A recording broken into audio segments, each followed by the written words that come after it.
Good afternoon, everybody, and welcome to the Scrutiny meeting today. For those that haven't met already, my name is Jeannie Bell. I'm the Deputy Police and Crime Commissioner, and I will be here for Emily Spurrell today. Before I ask people to introduce themselves, I'll just run through the apologies that we have. So we've got apologies from Ian Critchley and apologies from Louise Kane. And I want to take the opportunity while I can to say thank you to Ian. Ian will be retiring at the end of March after serving for a very long time. And I just want to say thank you for everything that he's done in serving the people of Merseyside. He's done an absolutely brilliant job and we will miss him.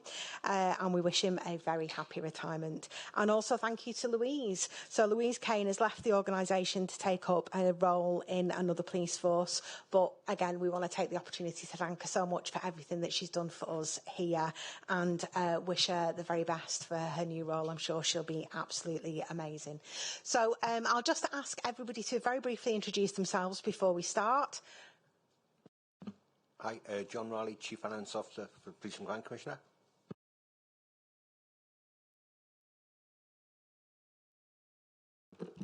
Good afternoon, everyone. Chloe Griffiths, PCC's Press Secretary.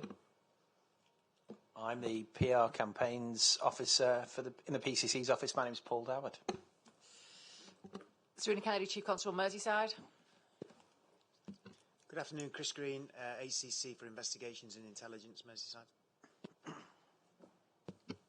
Amanda Ross, Analytics and Evaluation Manager, Merseyside Police.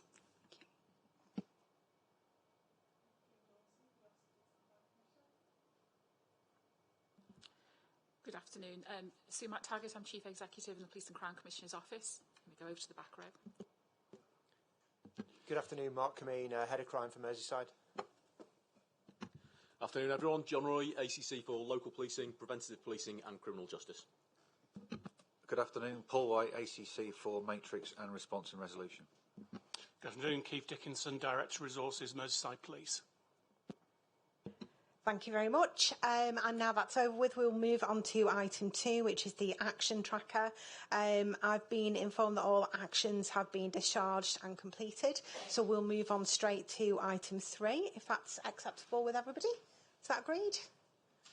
Lovely, thank you. So item 3 is the PCC data dashboard.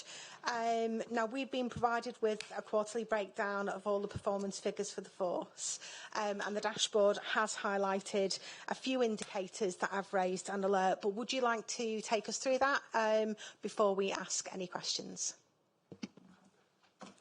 Yes, Commissioner, I'll talk you through that. So in terms of the dashboard, we've raised some exceptions in terms of 999 calls and 101 calls, which will be discussed as part of this presentation a little bit later on. We've also got an update in regard to the domestic abuse and our intensification period category. Theft from person, again, has been highlighted as an outlier, so we'll discuss that as part of the specified information order, if that's okay, as will homicide as well. And we also have an update on the incident involving the Knowsley Suites at the AOB, if you wish to discuss that at the end, if that's okay with you. Thank you. That sounds fantastic. So everything that I wanted to raise is going to be covered within the agenda at other times. So thank you very much for that. That's really helpful. So if we move on to item 4, which is our emerging issues. As we know, the last meeting of this board took place just a few days before the tragic murder of Al Edwards. So, you know, and we know that there's been an event in February involving the Suites Hotel as well. So can you just give me an overview of the work that's been undertaken by Merseyside Police in relation to these incidents? And in particular, can you outline the community reassurance that you've been doing? Because I know that work has been going on, I have seen it, but I think it would be really useful for that to be discussed a little bit more depth here, if that's possible. Yeah, thank you. I can't give an update into the investigation of the colleagues, I may have to do that. In terms of, we pick up Ellie Edwards and the Wirral, significant issues we're faced with on the Wirral. The response very much led by the local policing team, supported by the rest of the force. and as part of a gold structure. So a chief officer sitting over the overall response, ensuring that we tie together the investigation, the disruption of organised criminal groups, and that community reassurance that links into that. So Operation Remove was our headline operation, set up for an initial 3-month period, targeting organised crime groups with the aim of dismantling and disrupting their activity. Significant amount of work undergone, led by one of our superintendents, with a significant amount of resources from across the force, local officers and members of staff, targeted policing officers and the Matrix, all contributing to a single team, coordinated by a hub that was set up to do that daily coordination, delivering a wide range of targets. So everything from gang injunctions, search warrants, targeted activity, particularly focusing on known organised crime groups and emerging organised crime groups and foreign national offenders, right through to policing of the roads, reducing antisocial behaviour.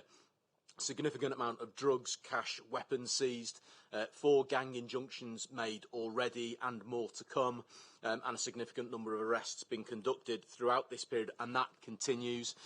So that then links in through the local policing area commander, Superintendent Matthew Moscrop, to bring in the local authority with a joined-up response with Wirral Local Authority and Merseyside Police to the longer-term reassurance. Those plans are ongoing now and complementing the investigation. So we continue Operation Remove.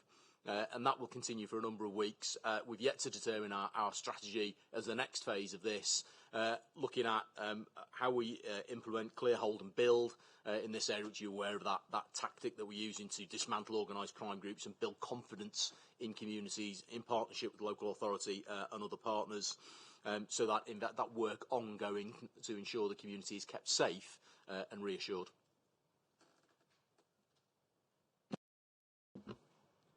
Thank you.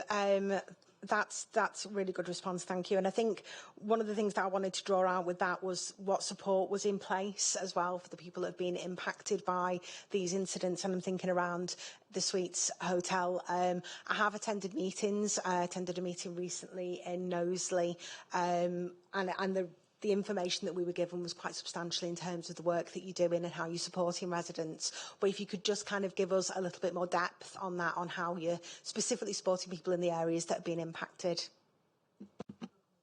who are coming to you. Yeah, pick that up again. So the suite's slightly different. Operation Hudson is the overarching operation title, and again, very much conducted hand in glove with Knowsley Local Authority, who effectively take the lead in respect of that. We've seen a number of community walkabouts with everyone through from the leader of the council, joining senior police officers and other partners in the area, joined up communication strategy, a number of surgeries and workshops with members of the community and indeed residents of the various hotels, which is something that we've put in place across Merseyside to reassure the community more broadly, and not just those affected directly in the Suites Hotel and in the area of Kirkby. So a significant amount of effort gone into that, which is continuing to this day, particularly in hand with the local authority. Very grateful to the work that Knowsley particularly have led on in that regard. Thank you, and I'd just like to take the opportunity to say thank you as well, because I've seen that work firsthand, and it is substantial. And as you say, it's a much wider piece of work that's going on across the region. So I know I've seen in my local area St Helens some of the work that's been going on down there, and in the Wirral. So thank you for that. So I think it would be kind of remiss not to ask the question around the additional checks that are being asked at the moment of police officers with the Home Office announcement, particularly around the incident that happened with David Carrick. These checks were to be carried out by the end of March. In respect of that national move to carry out the additional checks, where are you up to as a force on that, and how are you progressing? So I'll start with that, Deputy Commissioner, and then I'll hand over to Chris. So just for your information, I'm leading that work nationally in terms of commissioning the historical data wash of all officers, staff and volunteers through the Police National Database. So as you said, phase 1 of the operation nationally was to make sure that every force supplied their HR data through into PND, and then phase 2 is for for PND to supply all the data back to forces by the 31st of March. The North-West region, funnily enough, coincidentally enough, was in the first tranche of phase 2. So Merseyside, as you say, has received our data now. Phase 3 goes from the 1st of April through to the 30th of September, whereby forces will have to research the data that they have received back from PND, and also then using wider intelligence systems that we have access to in terms of if there's any concern. I'll hand over to Chris now for the specifics around Merseyside. Thanks, Deputy Commissioner. As the Chief has said, that initial data wash has been done, and Merseyside, along with other forces, have had our initial information and data back. So we are now starting that review phase. So that is underway within Merseyside, and we're on track with that, and it's in line with our planning that we've put in place. If I go on to sort of slightly wider than that in terms of the impact on resource, so we've got a small dedicated team that are ring-fenced to look at that as a matter of urgency to ensure that we comply with the requirement to have completed all those checks by September this year. We also are recruiting some additional staff to support that within the vetting department, so that recruitment process is underway, and we'll have additional resource in to support the team. And they will also look at the wider recommendations from HMIC, FRS, vetting inspection, as we've talked about previously in this forum. In terms of what that tells us so far, it's too early to provide any specific detail in terms of that work that's ongoing. I suggest that we bring that back to the next scrutiny panel when we'll clearly be in a better position to have gone through all that data and have some specifics and detail, but all on track. Thank you for the reassurance on that, and thank you as well for the information around resource, because I think for me that was a key concern, because it is an awful lot of data to process in a very short period of time, and I had a real concern around capacity and also the cost of the resource and the additional pressure. So, I'm really grateful for you to kind of, poke into that a little bit more. So, would you like to come in on that? Just on that, in terms of resourcing, so the historic data wash is obviously just one commitment that the Prime Minister made in relation to the after the David Carrick case. The other, there's obviously a huge piece of work on the back of the HMIC FRS inspection report into vetting, misconduct and misogyny. We have got a full action plan around that, which we are tracking, but the reason I raise it is because it's the same staff. A lot of the issues and work that needs to be done is in our vetting team, and it's the same staff that will be doing the work on the historic data wash. So whilst we are confident that we can manage it, it is something we're keeping a very, very close eye on, because what we don't want to do is, by all the work that they're doing on the action plan and the historic data wash, we need to maintain business as usual in terms of vetting, which is incredibly important, especially in light of Operation Uplift. Thank you so much for that. And that was exactly the point that I was getting to, is that I would hate to see other areas not be able to keep up with the business as usual work. So thank you for your reassurance. I do appreciate it. So the Home Secretary recently announced that there'd be an increased focus on reducing the load on policing regarding mental health, with a focus very much on the Right Care, Right Person scheme. And I did attend a briefing on this, and it was quite interesting to see the implementation of that in other areas. This morning I had a fantastic meeting at Rose Hill with a member of the team who is dealing with mental health and custody and neurodiversity, and that was a fascinating meeting for me. I learned an awful lot around the impact of supporting people who have mental health and neurodiversity in custody, the amount of work that's going into that. And I have to say, when you look at the call to evidence from 2021 and the action plan that government published in 2022 around neurodiversity in custody and in the justice system, I would say that you are, probably leading the way in that, in some of the work that I'm seeing nationally. So well done. But will you, in terms of the specifics around the right care, right person scheme, I'm really interested to see if you will be looking at implementing that scheme in Merseyside and what the benefits that there might be to that, because it seems from some of the data that I've seen that it would have a substantial benefit. Yeah, Deputy Commissioner, I can answer that one. So in short, the answer is yes. We are looking to initiate a project, Right Care, Right Person, RCRP, which will look, as you say, specifically at how we will attend and deal with mental health related incidents, and it will be predicated on the operating model that was devised primarily in Humberside, and then has gone on to be implemented at various levels in other forces. I suppose the point to underline is it's not about necessarily shifting demand. It's ultimately about the right care for the right person, so the individual suffering that mental health episode gets the right care from the right person at the first point of contact, and that is often not a police officer in terms of being trained and equipped to deal effectively with that. So we want the right person with the right skills to be able to deal with that. We have to be quite clear. There's an awful lot of work went on in Humberside to try and implement this, so it's not just around shifting demand and then just, you know, police getting on with it and leaving it with other services. So myself and the Chief Constable have met with the Chief Executive of Mersey Care, so it's something we will do together. We won't be just doing it in isolation and then expecting other services to pick up demand. So at the moment we're in the process of baselining our data metrics so we can ensure we get some benefits realisation from the work that we do. It'll be a phased implementation. There is now a national lead for that piece of work, so we will await the national direction in terms of that to ensure we're doing it consistently, but that won't hamper activity on Merseyside.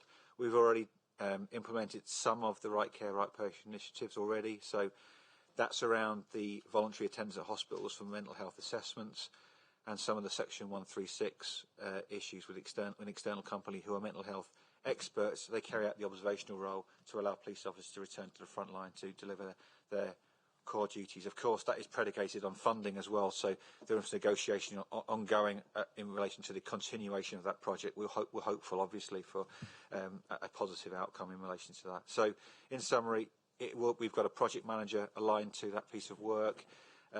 It's in process of working that through, looking at the national picture, and hopefully in future meetings we can bring back some relevant updates to you.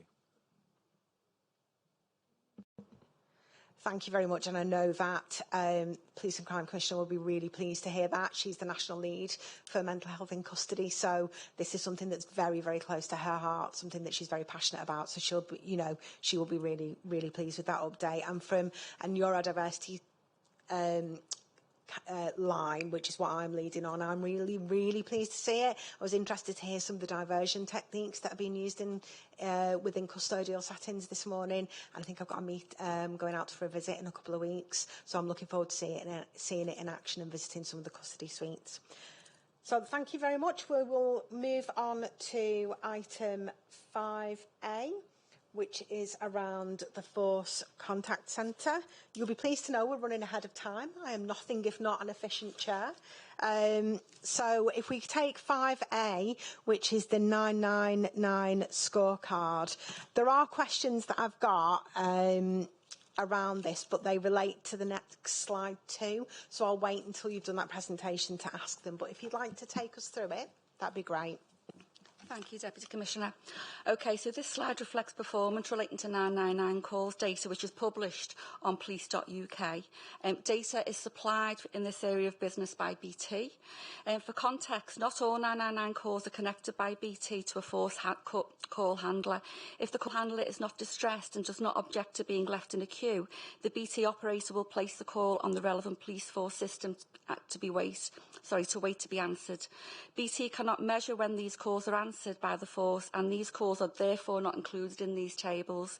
They make up around 4 to 7%.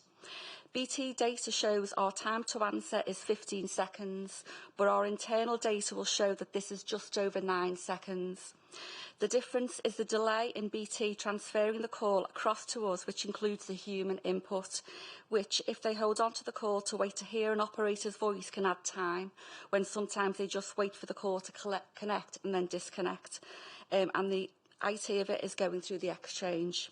So in terms of volumes and based on the last 9 months, April 22 to December 22, we sit at 5th position in our most similar forces. This is shown on the table top left. For the same period, in terms of average time to answer, we sit at 4th in our most similar force at 15 seconds. And for the latest 12 months data, we are at position 3, and our average is at around 13.7 seconds. Merseyside also sits at 4th in our most similar force for the proportion of calls answered under 10 seconds, with 73.6%. This is highlighted on the bottom graph. It's also important to include that calls are taking longer, which you will see in later slides, but we are confident that we have the correct checks and balances in place to make sure that the quality of call is good and it is dealt with effectively. So just moving on to the next slide, this slide provides data relating to emergency call performance, or 999 calls as it's more commonly known. The current service level agreement in place is that emergency calls should be answered within 10 seconds. So in terms of the graph, the blue bar relates to the 2021 position in terms of volume, and the orange bar is the 2022 position, both in terms of call volumes. The orange dotted line provides the 2022 percentage against the service level agreement for each discrete month, against the percentages shown to the right-hand side of that graph, and the blue dotted line reflects the percentage against the service level agreement in 2021. So the graph reflects the average monthly service level agreement for the April to December period for the last few years. So in the latest year, this was at 78.7%. This is lower than the year before, which was at 88.1%. So in terms of wait times and frequency, 999 calls will wait to a maximum of 180 seconds, and then BT will transfer to a higher priority line, meaning the longest wait call will be answered ahead of all the calls. For the financial year to date, out of 272,903 emergency calls, less than 0.01% have waited 180 seconds or longer to be answered. 999 calls never go unanswered. I mean, even if the phone is put down by the caller, they will receive a call back. Year to date, up to the 2nd of March, just for clarity, 999 call volumes have increased by an additional nearly 8,000 calls compared to the same period last year. As a high-level indicator, we know that 999 calls lengths take on average 9 minutes to deal with. So when that's factored in with the additional demand, this is an additional 1,190 hours talk time, or 50 days continuous talk time for the call handlers to deal with. In addition to this, call lengths are longer than previous years, with the increased complexity, with the average 999 call lengths increasing from 6 minutes in 2019 to 9 minutes at the moment. And to address the issue, we are continuing to recruit staff and currently realigning teams so they have a more balanced number on duty. Thank you. Thank you. I've got a question, and I've got a couple of questions that have been submitted by the general public as well. So if I'll ask my question first, and then we'll go on to the others after that. So how do we compare to our most similar forces in terms of answering 999 calls? So, Deputy Commissioner, that was on the previous slide. So the most similar force, if I just go back one. There we go. So this is produced on police.uk, and we, through our response and resolution meetings, follow this really, and we look at where we sit in terms of our most similar force. Our most similar forces are all outlined on them slides there. To the left is the 999 call volume, so we sit at 5th position, and over to the right there, I think is the question you've just asked. Just bear in mind though that is only based on 9 months average, so that will change once we've got the full financial year. Thank you. I appreciate that. So the questions that we've had submitted from the public, one was in regards to suicide. So can you advise what training call operators on the 999 line and also police officers have for suicide prevention? Yeah, Deputy Commissioner, so the call handlers get suicide awareness. It's a standalone lesson which all new call handlers get an input on within their initial course, and that comes immediately after they get a mental health awareness input as well. So both issues are covered in their initial training. Thank you. And that's happening for everybody that's coming new into the service. Are you covering that backwards as well? So you are making sure that everybody who's existing employed is having that training as well. And is that refreshed for long-term employees? Yeah, absolutely. So it's part of ongoing CPD, continuous professional development for all call handlers. So yes, there's an ongoing rolling programme to ensure that they're up to speed with new changes in legislation, changes in policy, guidance, etc.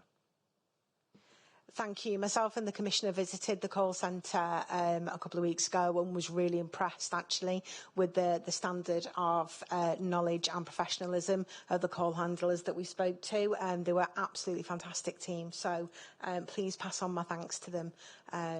It was a great visit. The second question is there a process in place if somebody from Merseyside rings 999 and is put through to Merseyside Police on behalf of someone else who requires emergency help in another country and vice versa?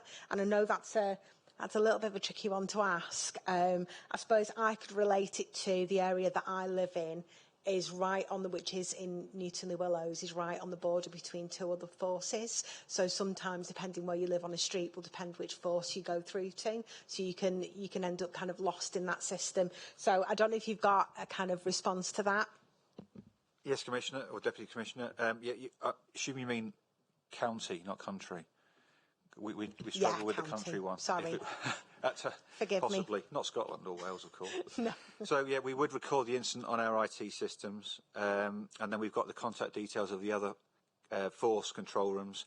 We can then make contact with them directly, either by phone. We've obviously got the direct lines to all of the control rooms.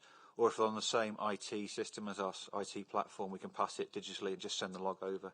And likewise, the reverse is true. If a call is made to another force, again, that can be transferred to us.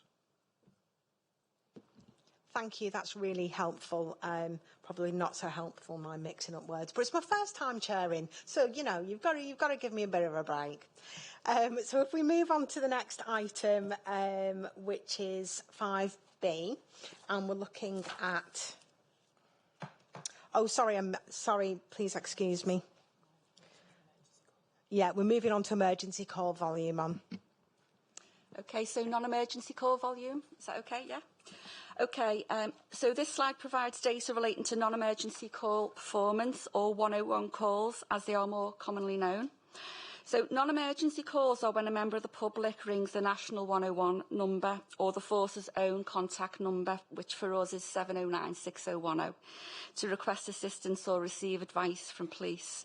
So calls of this nature are usually when somebody wants to report an incident that is historical or not taking place at the time, or is simply an inquiry or request for advice, which often will not result in a deployment or any police action, and may be as simple as connecting a call to another department within the force.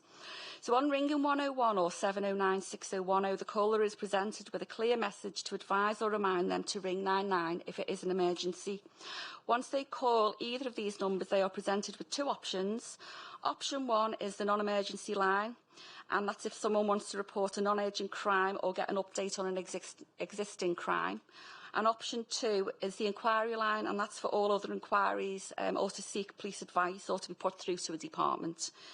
Some people do use 101 to report incidents that are classed as an emergency, but they would then be dealt with as if they had rung 999, and the matter will be progressed through that normal process. So of note, Merseyside Police kept the 709 6010 number because it was well known and it's part of our business continuity plan. This means if the national 101 line went down, then people could still contact us. The current service level agreement in place is that non-emergency calls should be answered within 1 minute. It should be noted that this is a locally set service level agreement, and currently no national service level agreement target time is set. The local service level agreement across forces varies greatly, with forces all recording different things. The graph shows the average monthly service level agreement for the April to December period over the last few years. So in the latest year, this was 58.4%, and this is lower than the year before, which was at 80.1%. On the graph, you will also see a reduction in performance in October. Two of our busiest days fall in October, Mischief Night and Halloween as well. So we do increase staffing accordingly based on the demand from previous years. But we also see on the weeks leading up to these dates that demand can also increase. Increased call volumes impact on the time to answer non-emergency calls, and as 999 volumes increased, as the data shows, they are prioritised, and this can impact on the contact centre's ability to answer non-emergency calls. Year to date, so as of the 2nd of March, non-emergency call volumes have increased by an additional 5,056 calls compared to the same period last year. As a high-level indicator, we know that non-emergency calls take on average around 11 minutes to deal with. So when factored with the additional demand, this is in an additional 926 hours talk time, or 39 days. Since 2019, again, that department has had a robust recruitment plan, which I mentioned earlier. And in addition, the demand profile in terms of actual call volumes over the last 3 years is being reviewed, which will provide a prediction of what future calls will look like. Worst case scenario in terms of wait times could mean that a caller is waiting for around 30 minutes to be answered, but this is very rare. An average wait time generally range from around 30 seconds to 4 minutes, depending on the time of the day, the call volume, plus the 999 demands at the time. There's no comparable data at the moment in relation to the service level agreement based on the fact that we all use different service level agreements, or SLAs as we refer to them as. Thank you. That was really interesting. I think it's really good to clarify for people what a non-emergency call is, because I know when I first heard that term, I was kind of like, well, what is that? So having that clarification is brilliant. I was really interested in the large increase that you've seen. Was it 5,056, you said? I mean, do you know why that might be, or what might be causing that increase? Sorry, I know that's a little bit random, but it was just something that I'd picked up on that I thought I'd ask. Yeah, no, it's absolutely right to ask. I mean, there isn't really a pattern in terms of any particular themes that are increasing. Clearly, mental health will always be a significant driver for us, and we know that is probably one of our largest category of calls. But we can do a bit. We're always looking. We can do a bit more digging, but ultimately, I'm not seeing anything of note apart from the mental health increases. But I think it's fair to say, Paul, that it's that increase in demand is reflected nationally, isn't it? It's not that we're out of kilter. Sorry, absolutely. Yeah, so it's not that something's happening differently in Merseyside to what the rest of policing is seeing nationally. Yeah, thank you. And I think that's what I was interested in, is that it seems to be a national trend, and what the potential underlies for that, and whether it was mental health or it was around some of the difficulties that people are finding with cost of living, and whether that was increasing community tension. But that's probably more political for me than anybody else. So if we move on to the next slide, which is inquiry call volume.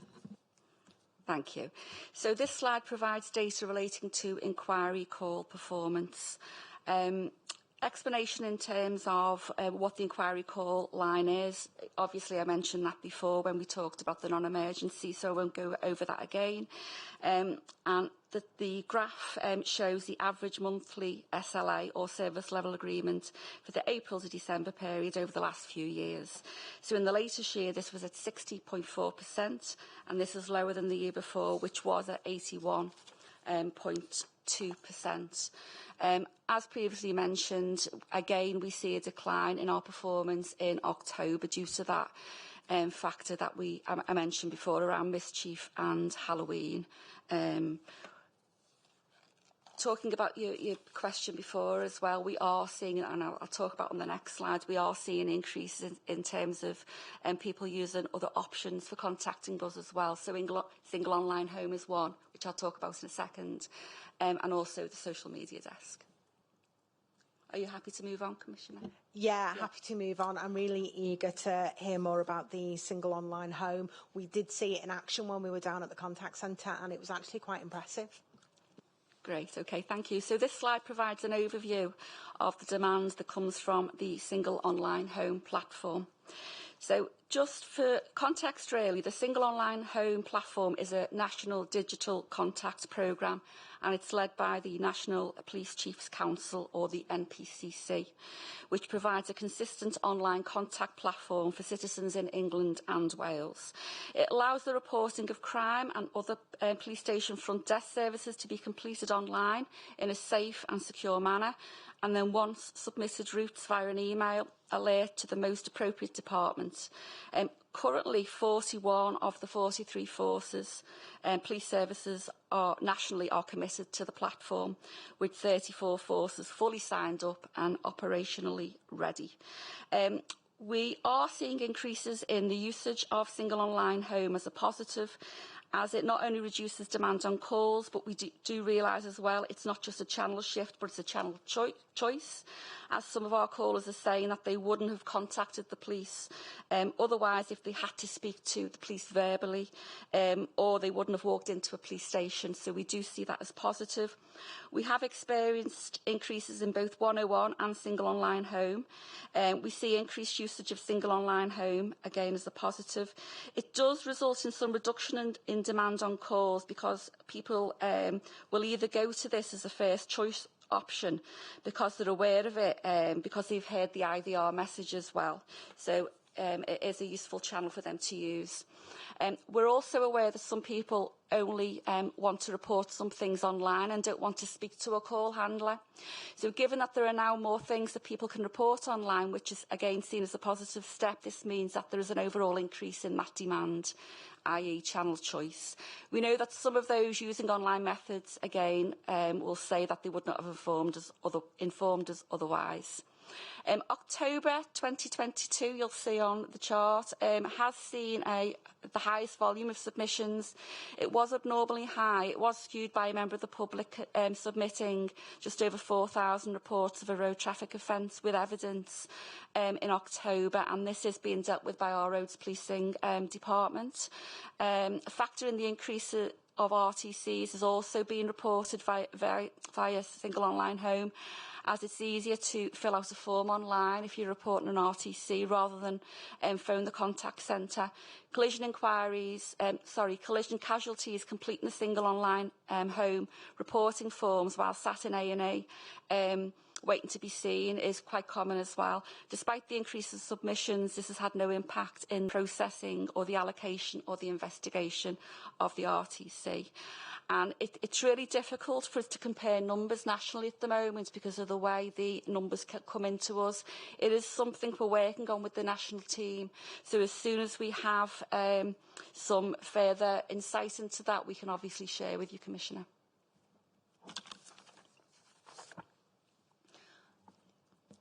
Okay, thank you for that. That's answered everything that I had. Thank you. Okay, so I have to remember to move the slide on. Okay, so as well as calls and single online home demand, we also deal with demand that comes in through the Force's social media desk.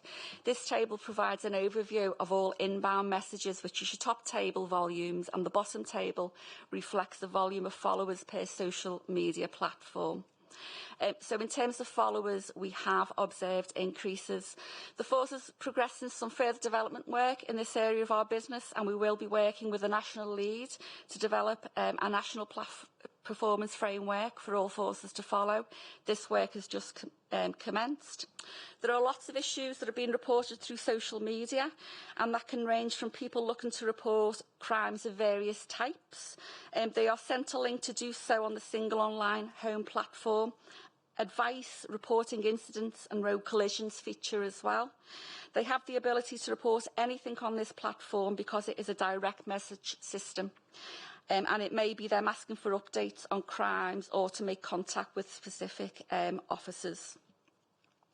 So in terms of increases, have we experienced increases in social media because of this new demand? So yes, I would say we have seen increases. For some people, it will be people being made aware of it and moving from telephone calls again to using the social media desk. But as I said before, single online home is another route that they may take. That's it. Thank you. And I know you ran through a couple of the types of different crimes that could be reported this way. What are the highest crime types that you're seeing being reported via social media? What I'm trying to kind of ascertain is, would somebody be more willing to support stalking and harassment through a social media channel rather than ringing the police? Or if domestic abuse was reported, how would you respond to that if it was sent to you via Facebook on a message? I would say that someone reporting a crime of that type is probably more likely to pick up the phone and call 999 or 101, depending on obviously the situation, or they're more likely to use a single online home platform as opposed to the media desk. I don't know whether... Yeah, you've got... Yeah.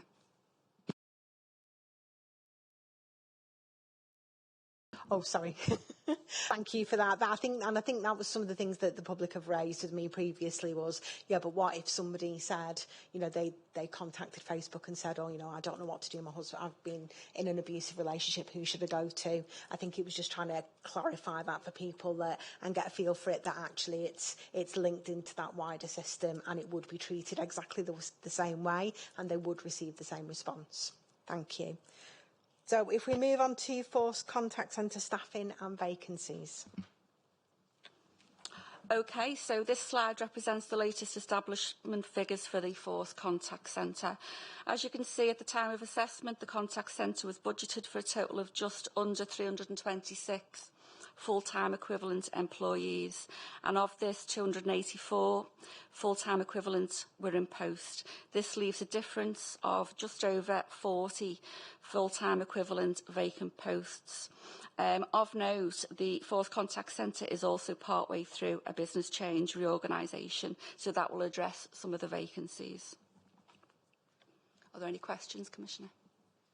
Yes, thank you. I suppose the main question is, what is the challenge of having this many vacancies within the service at present? What challenges is that causing you? Thanks, Deputy Commissioner. So, yeah, without a doubt, it is a challenge to retain the staff in the role because a good proportion of our staff actually go on to perform other roles in the organisation through promotion. So they often go on to work in custody, intelligence department, witness care, victim care. So, you know, we don't want to hamper their development, but of course it then presents as an issue in terms of recruitment. The number of people applying for those roles over the last 12 months compared to previous years has reduced, and probably there are other options in the job market. We've still got a fairly healthy attrition rate at 9%, but the reality is private companies, call centres will be offering better pay for probably dealing with less risk without a night shift. So you can probably see why they can become the employer of choice given those circumstances. But we're always looking to recruit new staff. We've got a robust recruitment plan in place. But over the last 3 years, the numbers of applicants, interested applicants, has reduced. Sort of since COVID, we've definitely seen a decline in the number of people applying, considering a job in the contact centre, perhaps because of other options elsewhere. But fortunately, through having extra recruitment campaigns and additional assessment centres, we've generally been able to keep and recruit the desired number of people and continue to do so. But most importantly, it's about quality. So again, we're reassured we're managing to recruit people of the right quality to perform the role of a CRO in the contact centre. Sort of the other issues that just to try and cover those vacancies, we do use police officers on restricted duties to provide support in call handling, and also dispatchers who are trained in call handling can move across the room and provide support when their demand allows. And the development of digital desk in 2023 will ensure that that role will be budgeted itself and prevent having to extract from call handling to carry out the role of digital desk, because that will be part of this year's recruitment process. So the recruitment plan for 23-24 is agreed. Another 48 new call call handlers will be recruited to ensure this takes account of vacancies and the attrition rate going forward. Thank you very much. If we move on to the next slide. Thank you. So this provides an overall breakdown of sickness levels within the contact resolution team in the Force Contact Centre. So your top table there is your police officer monthly sickness by gender.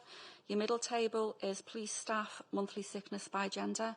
And your bottom table is the top 7 sickness reasons, accounting for 81.6% of hours lost. So starting with the top table, the current overall sickness rate for police officers in terms of hours lost is at 5.8%. This is mainly driven by female sickness at 11.1%. Male sickness currently sits at 2.5%.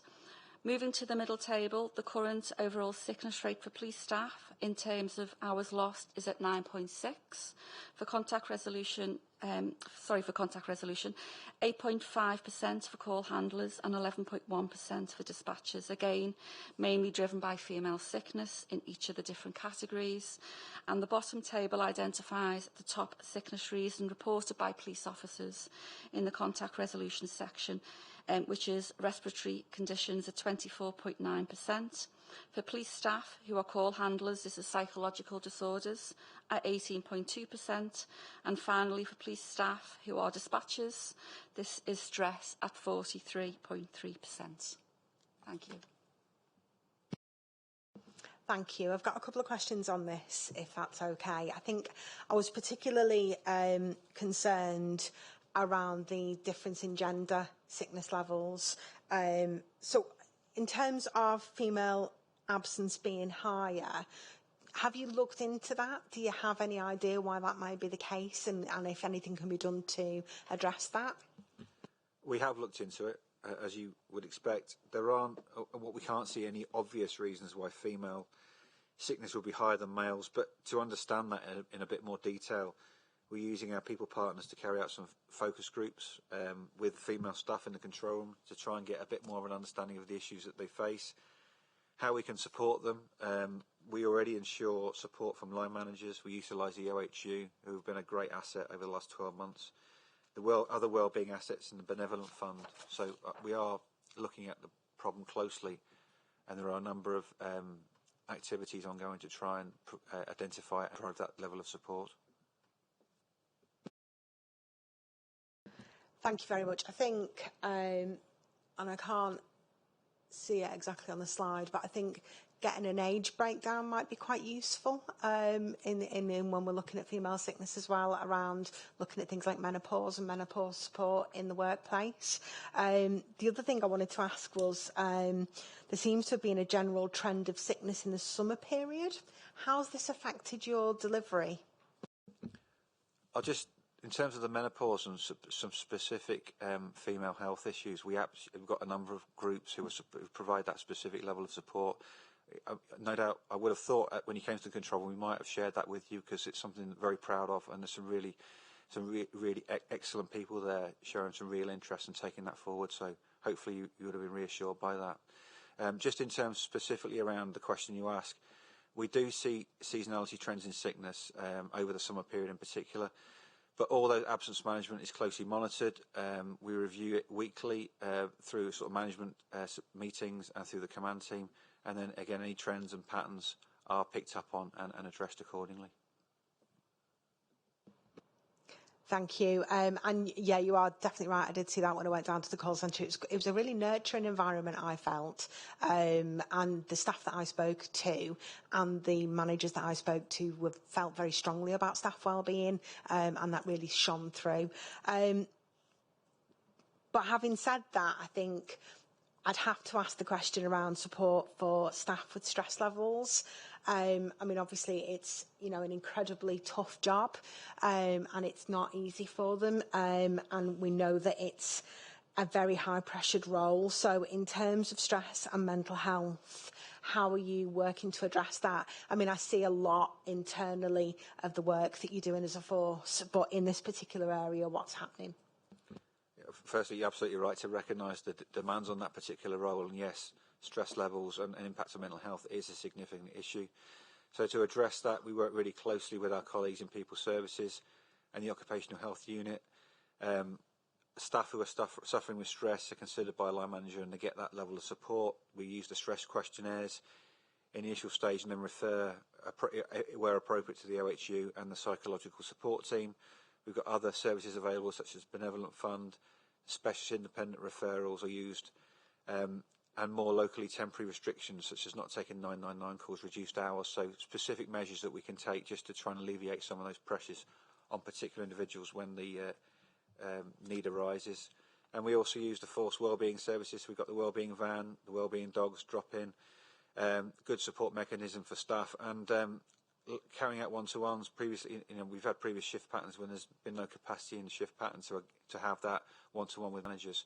So to address that, we've increased the supervisor to staff ratio, and we've also built time into the new shift patterns for contact and dispatch so we can get that one-to-one and try and have those conversations around addressing personal and sort of stress-related needs. Thank you so much. And there was just another question on this, and forgive me, I may have missed it. But in the kind of other and blank reason, what varying types of sickness are you seeing in that? So, Commissioner, really there shouldn't be another category. Another is used in force as a placeholder until we've got a diagnosis from an individual who's calling. So we are addressing that at the moment through our People Services arena. And the blank reasons, obviously, that is a data gap as well. So that's something that's been taken forward from our ACC People Services, and we are addressing that in-house. Just to provide some reassurance as well around some of the analytical world. You mentioned earlier on about gender-specific illnesses. We are looking at that through our inclusion board mechanism. Not just gender-specific, but we're looking at ethnicity-specific, for example. So there's a lot of work being done in that arena around inclusion itself. Thank you. Thank you so much. That was really comprehensive and really useful, I think. So if we end that section and move on to section 5B, where we're looking at emergency incident response time. Thank you. So this slide provides a picture of performance relating to emergency incident response against the MET target, which is 10-minute target.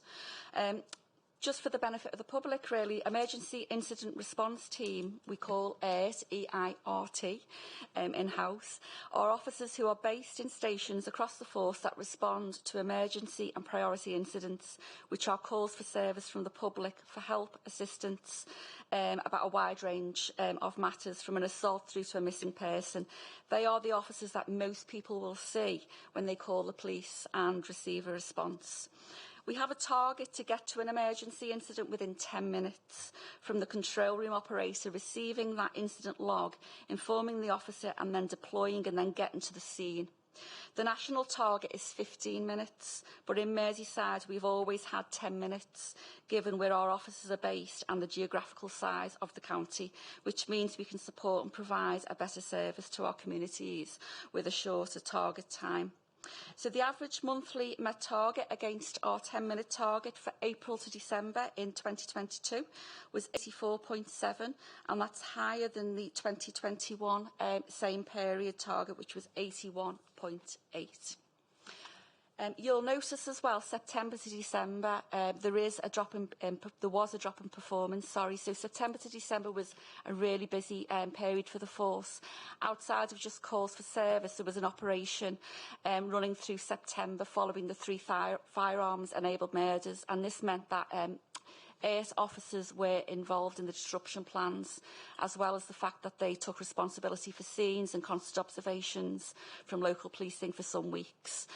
There were also some big European football matches during that time, and then peaks in demand on key dates and weekends throughout October into November, with Operation Banger, which I mentioned earlier, impacting on the whole month of October. December did not see a reduction in performance and saw 85.1% of emergency incidents responded to within 10 minutes and 97% within 15 minutes. The current performance is good. Whilst we attend 84.7% of all incidents within 10 minutes, this was also nearly 97% when measured against the 15-minute target. So for the same period in April to December, again, 81.8, we saw a 2.9 improvement on the 2019 figure. So nationally, as I mentioned before, most forces use that 15-minute as their target time. And at the moment, as I mentioned earlier, we don't have the comparators with other forces, and that's because of the differences in that service level agreement. And that's it. Thank you, Commissioner. Thank you. That was really helpful. If we move on to the next slide, which is the emergency incident response. Thank you. So this slide represents the volume of emergency incidents that have missed target over the period shown. So the table to the bottom of that slide provides the breakdown of target met proportions per local policing area against the 10 to 16 minute periods, which you can see on that table there. So as shown in that table in yellow highlight, over 95% of emergency incident response is met within a 14-minute window across all policing areas, and nearing 98% if you look at the 16-minute window. Again, the usual national target is 15 minutes, where we would actually be over 90% if we had that national target of 15 minutes. So in terms of Sefton, Sefton is performing quite differently, I guess you would say, to the other areas. Just for clarity again, Sefton has more officers per incident than any other area. This was due to the way the initial operating model was set up, but it is being addressed within our Community First Operational Review, which we refer to as C4, and the number of officers required within each area will be amended based on the newest levels of demand.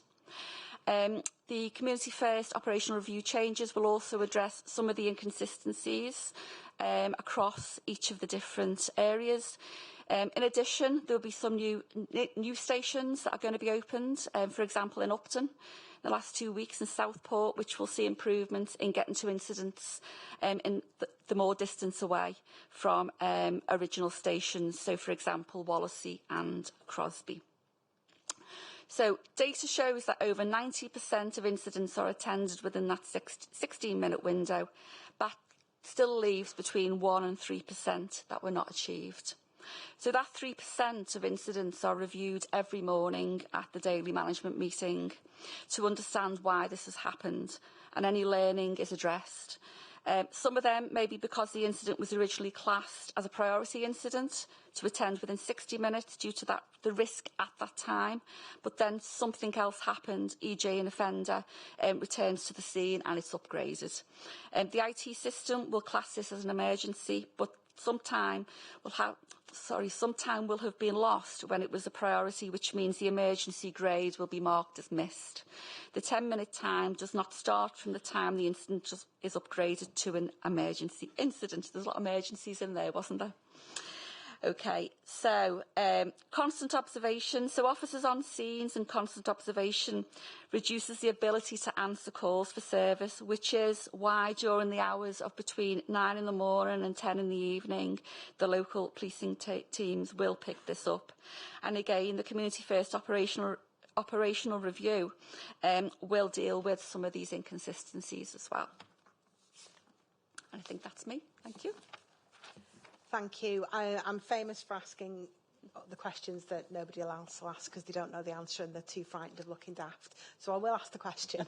Just in case any member of the public doesn't know, what's constant observation? What does that mean when you say that? Does anyone want to? So constant observation, when you come into custody as a prisoner, you are risk assessed, and depending on the level of risk depends on how much we put into your care. So constant observations is the highest level of risk, level 4 level of risk, and what that means is you'll be in a cell with a police officer or police officers sat outside, keeping you under constant observation because of the risk you pose to yourself or others. It's all about keeping a detainee safe. Thank you, that's brilliant. So if we can move on to the next slide, which I believe is emergency incident response times. Thank you. So this just gives a little bit more detail on incident response times, and it's based again on the April to December 22 period compared to the same period back in 2021. So when you compare December to November, the emergency time to deploy was 1 minute 22 seconds in December, which was 3 seconds quicker than the month before, November, and 15 seconds quicker than the same time previous year, same period. So when you look at the middle map there, deployed to on scene. So deployed to on scene was 5 minutes 11 seconds in December, and that was 4 seconds quicker than the previous month, which was November, and 6 seconds quicker than the previous year, same period. And then the last visual there to the right is on scene to cleared, and that was 1 hour 40 minutes and 13 seconds between October and December 22, which again was 1 minute 56 seconds quicker than the year previously. Are there any questions on this one?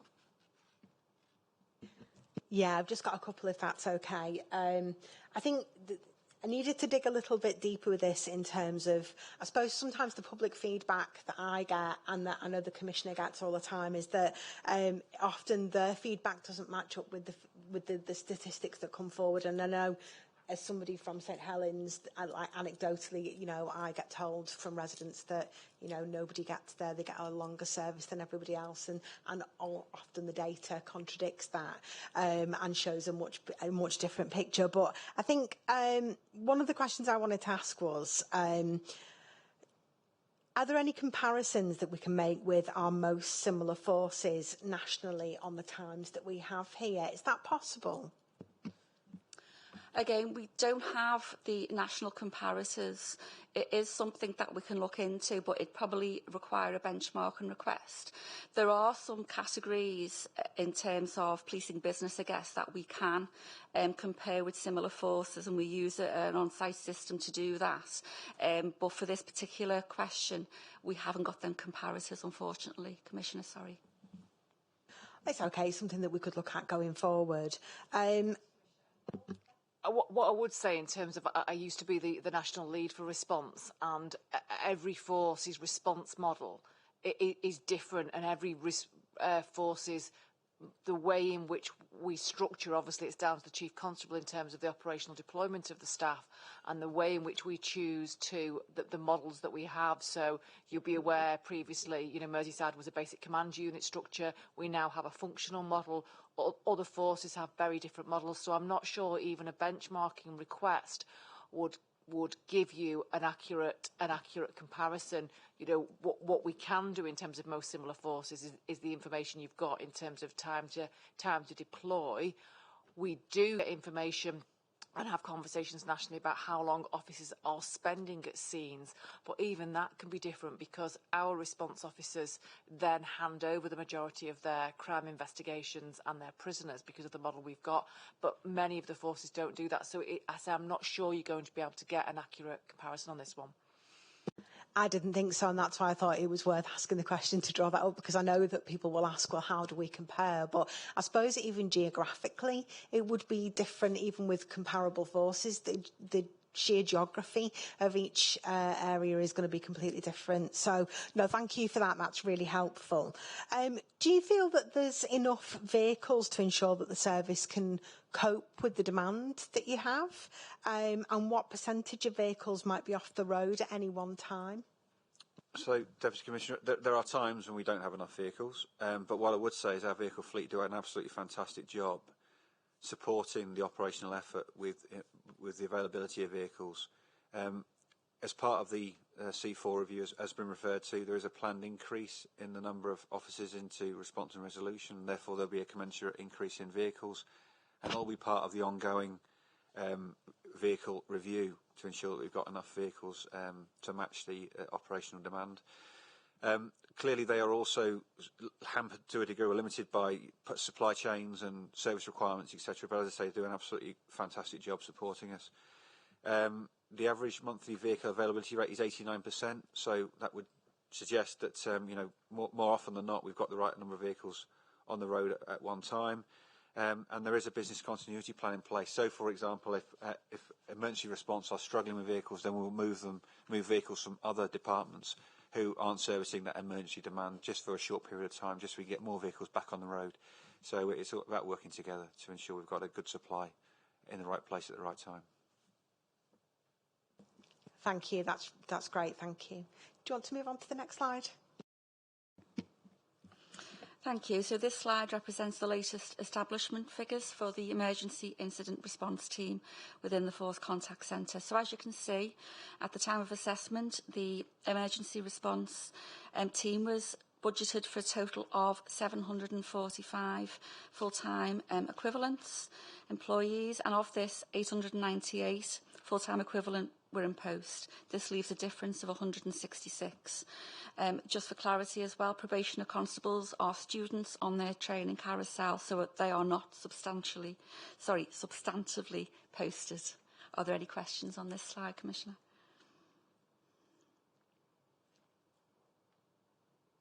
Sorry, won't be a moment. Yeah, it was just, I think one of the things that I was interested in was the impact on the vacancies on performance levels and colleague wellbeing.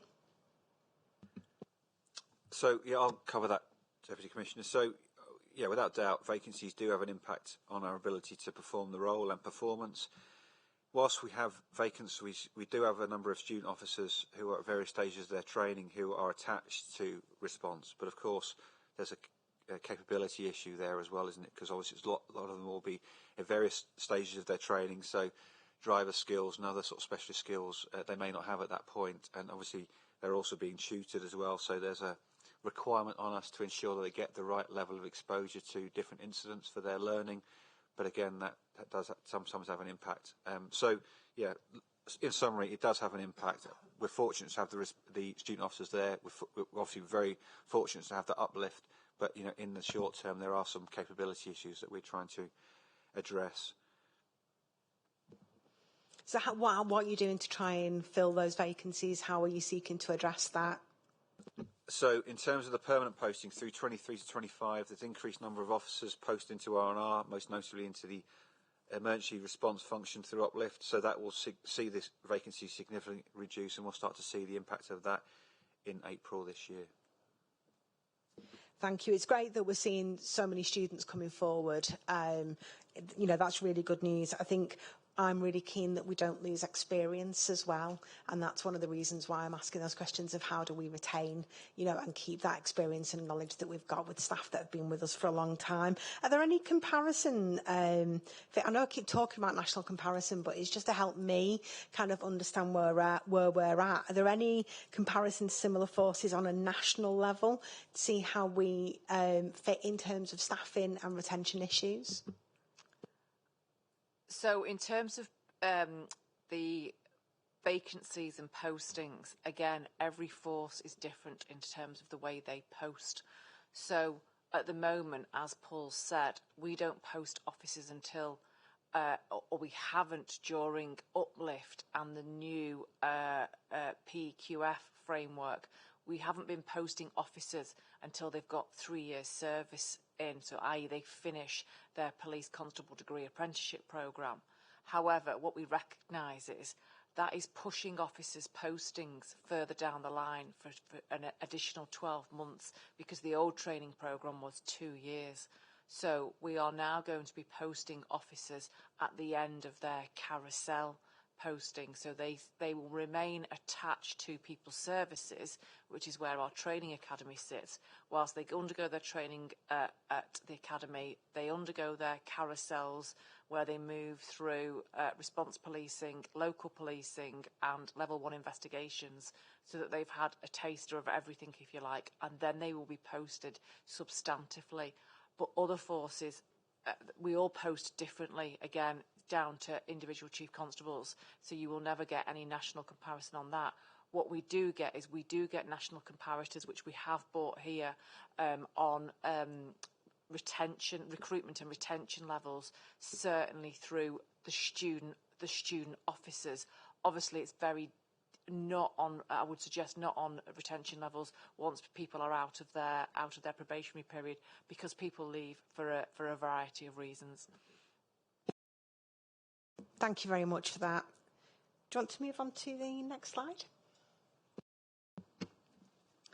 Okay, so this provides your overall breakdown of sickness levels within the emergency incident response team. Top table is police officer monthly sickness by gender, and your bottom table is the top 7 sickness reasons accounting for the majority percent of hours lost. So starting with the top table, the current overall sickness rate for police officers within the emergency response team is, in terms of hours lost, is shown in the pale blue highlighted text for each geographical hub, with the highest reflected in Wirral area at 7.4%. This is the only area higher than all the other hubs and higher than the overall R&R rate, which is 6.4. And then moving to the bottom table, again, this identifies at the top sickness reasons reported by police officers in is stress at an overall 20.9%. Thank you. And we're seeing similar themes come through around, around gender. So we've got female sickness being higher again. And I think one of the things that I wanted to ask today and get a little bit more information of is, have you got a sense as to kind of whether it's the pressures surrounding that job of it being such a high pressured role that is fast paced in nature, and that kind of constant on the go, coupled with the cost of living and the inability for police officers to strike or to raise those issues that they're having problems with? Do you think that's having an impact on officers and increasing the levels of sickness? And kind of what are you putting in place to support that? So I'll address that. So just in terms of what we're doing initially to support officers and staff who work in the Strand, I've mentioned some of the initiatives already, but in terms of wellbeing, there's loads of support available for officers and staff. That includes the OHU, the EAP online app, the line manager support, the support from the relevant staff associations such as the Federation, the unions, the Benevolent Fund, and we also use the psychological support team to speak to the teams or individual officers after a particularly traumatic incident. We used it on a number of occasions this year. I mean, just this weekend we've had officers dealing with fatal RTCs, fatal house fires, horrendous injuries to animals and members of the public, and obviously officers are exposed to that continually. So we're alive to that, and we put that support in place as soon as we possibly can. Each station has got its own wellbeing room, just gives staff a bit of time out, just to have some quiet time, just to sort of collect the thoughts. We've got really good relationships as command team with the unions and the Federation, both at a force level and locally in the Strand. So again, we get an early heads up of particular issues or in particular teams around any specific issues around stress, etc.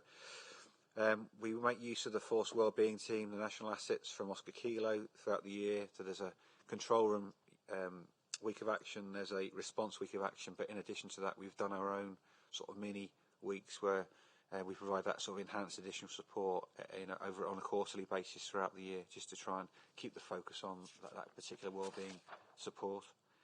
I suppose the other question about the pressures of the job, I think without doubt those pressures will take a toll, and obviously cost of living crisis, and probably won't go down the inability to strike issue, but the pay and morale survey shows the overall cost of living in the main is having an impact on officers. The job's demanding, and of course some will find that more difficult to cope with than others, but the support mechanisms are in place as best we possibly can, and we're doing everything we can to try and support them with that. So in terms of things like I just think it's worth commenting that, whilst this is a focus on the response strand, as a force, we've invested, £500,000 into our wellbeing services and into our occupational health unit, and £500,000 in the last 12 months into our people services department. As Chief Constable, my priority is to ensure that we've got a well, happy, resilient workforce so that we can deliver in line with our community first strategy around putting the communities first in everything we do. And to do that, I need to make sure that we've got, a well, happy, resilient workforce, which is why we've invested really heavily into our occupational health service, recognising as we came out the back of COVID, the impact that COVID did have on the staff, and anticipating, we know that mental health has increased amongst our communities, but mental health issues has increased amongst our staff. We have had an incredibly challenging 12 months as Merseyside Police in terms of what we've dealt with. And I have to say, without the work that's been done by the Occupational Health Unit, I'm not sure as many officers would be in work as they are. So it's worth recognising that investment and actually the work that has gone on to make sure our officers and staff, and volunteers remain in work. Thank you, and I definitely commend you for that. I've seen some of the wellbeing work that's gone on around Rose Hill. I was there for Wellbeing Week, and it was fantastic. There's a lot of great initiatives going on. I think as well, it's that being really good at the very basic level. So are we making sure that officers' meal times are protected, that they've got the time to do paperwork associated with attending those very complex incidents that require a lot of recording and a lot of information? Are we making sure that they've got the time to do that? So it's prevention as well as dealing with it when it happens. We do our best we can to protect the refreshment period, but of course that's not always possible. The bottom line is there's a finite level of resource and significant levels of demand. So if we get an emergency call and officers are on in the refreshment break, they will have to be turned out, and in truth, they will 99 times out of 100 they will volunteer to do that in any case. It's not something that comes as a surprise to them. They accept that as part of their job, but of course that does have an ongoing impact we're very much aware of, but often we don't have a choice. Thank you for answering those questions, and I know I've probed quite deeply on that, but I do appreciate your responses. So if we move on to the next slide, which is around priority incident response. Thank you. So this slide represents the priority incident response over the period shown. Just for clarity, there is no priority incident response team as such. They are called the Emergency Incident Response Team, and they attend emergency and priority incidents. The average monthly service level agreement against a 60-minute target for April to December period 2022 was at 45.3%, and that is slightly lower than the previous year. We do recognise that we don't always meet our target time. Demand for priority incidents is often higher than the officers that are available to answer them during the different times of day, which depends on many different issues and challenges. However, we also know that there are 22% of incidents which are more suitable for a scheduled appointment, which can be agreed with the victim or with the caller, because the risk is much lower. We're also looking at some other things such as priority vehicles, or a priority vehicle, but this will only improve performance by 1 or 2%. And again, the Community First operational review changes later this year should have a significant impact. That's it from me. Thank you. So there was kind of a question on that around, and I know you touched on it briefly, but why has there been kind of several failed target times within that period? Do we have any specifics around that?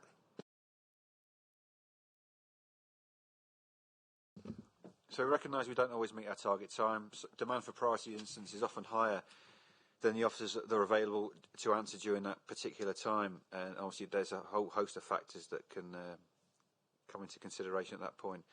But we do know that there's about 22% of instances we are more suitable for a scheduled appointment, which can be agreed with the victim caller, because the risk is much lower, which is why we think that enhancing this scheduled service provision that we have now will take more incidents out of dispatch and allow us to more effectively respond to those priority incidents within 60 minutes that require a police officer in attendance, and of course it will also improve our ability to respond to emergency incidents within the 10 minutes as well. So take more out of scheduled, or rather put more into scheduled, allows the emergency response officers more time, more capacity to deal with the priority and emergency incidents.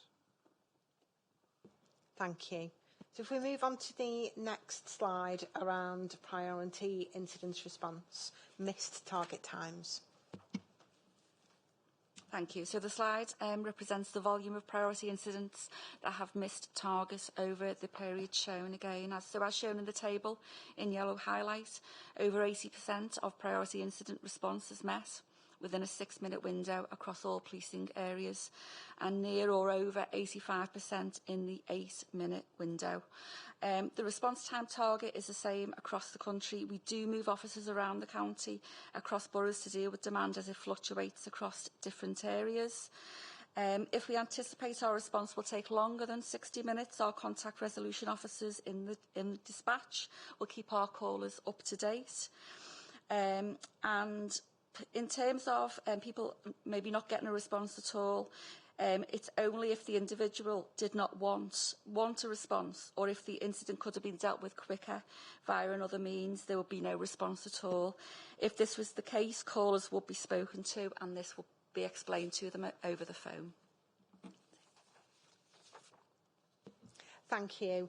A couple of questions on this. So what is in place to ensure that no matter where you live across Merseyside, you're going to receive the same response time? What are you doing to work towards that? I think is the first question. The response time or target time is the same across the county. So, but we do move officers around. So we haven't got hard and fast borders. So flexible borders, move staff to where the demand is greatest. Demand does fluctuate area to area, and that will change over the 24-hour period. But we've got a flexible resource model, and they're directed through the control room to go to the calls as and when the need arises. Thank you. And then just coming back to the comments around, you know, if people are going to have to wait a longer time, that you will keep them informed. I suppose what are the timescales for that? And the reason that I would ask that is that I know of a resident in the area that I work in, that they had waited from 11 when it was 1 o'clock in the morning when the incident was reported, and it was classed as a priority. They then went home and they didn't get a response for 24 hours. They were kept updated, so they were contacted through the night. They were told at 2 o'clock in the morning, at 4 o'clock in the morning. You know, the staff were brilliant, really apologetic that it was taking time. It was explained to them that their priority had shifted because they were no longer in danger and they were safe and at home, so it could wait that little bit longer because there were other incidents that needed to be responded to. But it did take an awful long time, and it was 2 to 3 hours in between the notification through the night. So that's why I'm asking that question. You know, how are you keeping people updated, and how often are you letting them know? So if you do know it's going to be 3, 4, 5, 6 hours because the priority status that has changed, how are you letting people know that and communicating it effectively? Well, firstly, I'm disappointed that resident got that level of service. However, they should be kept regularly updated. We don't necessarily put a time limit on it, but certainly you'd expect within every hour you get a call back if they've been given a expected time of arrival of the officer. Unfortunately, the truth of the matter is that the control room will just continue to prioritise and reprioritise. So, you know, no doubt that resident required a police officer to attend, but if more important emergency calls, for example, come in that have significant resource requirement, unfortunately it pushes people down the pecking order just a little bit. But there's no excuse for not being kept informed and updated, and if you want me to look into that specifically, then I'm more than happy to take that one away. Thank you. And I really appreciate that. But I think, would there be a case that someone may, and has there been a case where people haven't received a response at all, where it's taken so long for that to come through that they've just received a letter to give an update? So has there been situations like that, or are we sure that people are constantly updated in terms of response time? Well, I'd like to say I'm sure that we provide the appropriate service. Of course, the circumstances change, don't they? So, for example, offender could have been at scene, for example, in the first time they called. If the offender's then gone, then unfortunately the priority level then changes just a little bit. So, again, and it might even necessitate a scheduled response at some point at the convenience of both the victim as well. So, I understand the difficulty, I understand the frustration. Unfortunately, when you've got competing demands and finite resource, unfortunately, sometimes we have to make difficult decisions. But there is no excuse for not being kept in touch, and that's something I give an assurance that we do that. But if there's times when we haven't done that, then we'll look into that, and we can make contact with that particular resident. Absolutely. Without knowing the specifics, what should happen is if it gets to the point where that kind of scenario you said, where we don't attend and we send a letter, that would only ever be, we would recontact the informant and then move over to a scheduled response and potentially do a desk-based investigation, but only ever with agreement with the informant. It would never be that we make the decision that we're not attending and the informant just simply gets a letter to say the incident's been closed, because we've got a member of our community there anticipating a response. So that absolutely is not part of our response policy and our policy and our commitment to our communities. Thank you. That's really reassuring to hear. Thank you. So, do you want to move on to the next slide? Thank you. So this is the same principle as before. The slide provides a summary of time to deploy, how long it took to get to the scene from deployment, and how long it took to the scene, from the scene to the officer being cleared from the scene. So priority time to deploy was 29 minutes 49 seconds in December, and that was 12 minutes quicker than the month before and the previous year. Deployed to on scene was 22 minutes and 9 seconds, and that was 24 seconds quicker than the month previously and 51 seconds quicker than the previous year, same period. And on scene to cleared was 1 hour, 55 minutes and 7 seconds. For that between October and December, which was 8 minutes 33 seconds slower than the previous year, same period. It sometimes takes us longer to deploy to St Helens and Wirral because of the geography of the areas of St Helens and Wirral and the number of officers within each of the teams compared to their demand. Just for reassurance, Wirral now has an additional parade station at Upton, which is opened, and so this is likely to improve the response to incidents on the Wirral and the availability of officers who will not have to return to Wallasey to complete paperwork. They can use Upton as well. In addition to this, as part of the Community First recommendations, the officers posted to each team will be more aligned to demand again, which has changed since the last time the resource levels were looked at. In regard to St Helens, this is due to the size of the borough, and again the C4 review resourcing will assist with this moving forward. Thank you very much. When compared with the previous year, why are officers spending more time on the scene? I think it's just good to tease that out a little bit so people understand the work. I would say complexity, but I'll hand you over to the ACC. I would say exactly the same. I think the complexity of the incidents that our officers are having to deal with just takes a bit more time to deal with it. And of course, we can always increase our response time by attending and doing probably a lesser job, lesser quality job. But that, ultimately you get to the point where you achieve the target but completely miss the point. So we've tried to really focus our officers on taking positive action at scene, doing a quality job at the first point of contact, which of course reduces demand further down the line and gives our investigation team, for example, a better opportunity to detect the crime. So that's probably the reason why we're spending just a little bit more longer time is around quality. Thank you, and that's why I wanted to tease that out a little bit more, because actually that first contact is so crucial, and that first response is such a massive kind of step in terms of how things will progress, that I personally see it as a good thing. So we know that our officers are spending 35% more time at the scene of the incidents, when they've been deployed. So that's our response officers. And that's because of the complexity and the nature of what they are dealing with, whilst also, as Paul said, a real push from ourselves to get brilliance in the basics, so making sure that we are doing a quality of investigation at that first contact with our officers. But that against a backdrop of us losing 1,100 officers since 2011.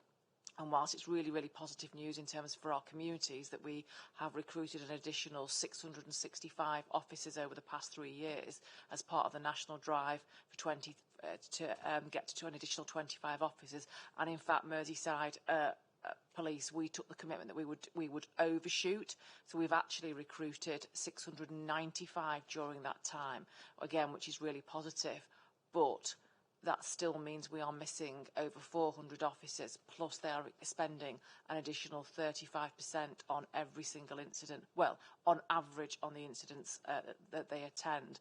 But I am completely comfortable with that because I want to make sure that they get it right at the first end. But the maths don't add up.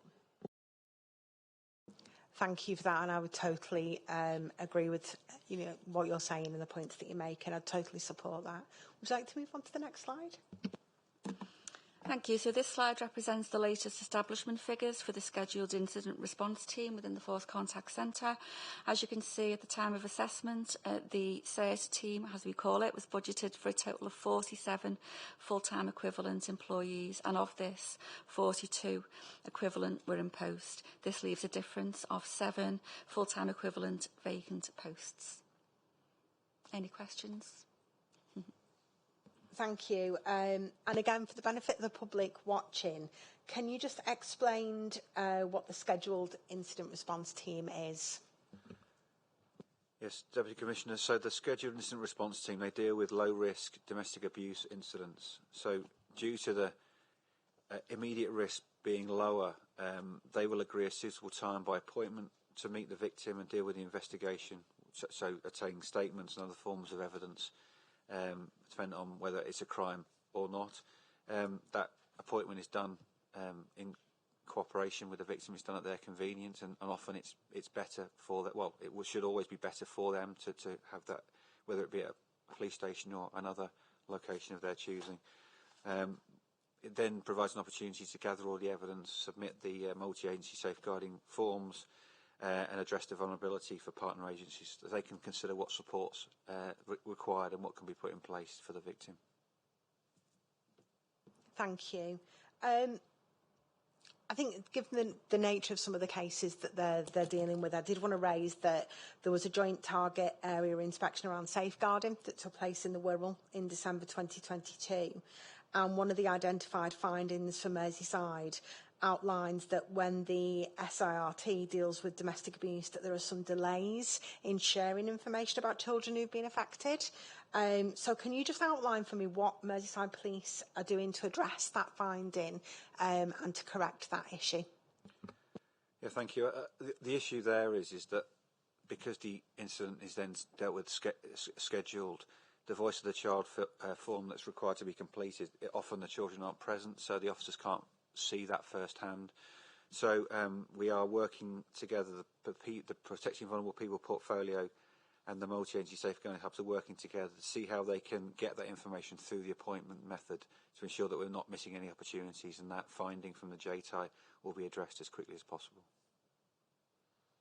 I am just going to come in there, though, because obviously I know it's a scrutiny and you're focusing on the points, but that was a really positive JTI, and the feedback we got from the inspection team for us and all the partners involved is it was one of the better, I won't say the best, but one of the better JTIs in relation to vulnerability that they had seen.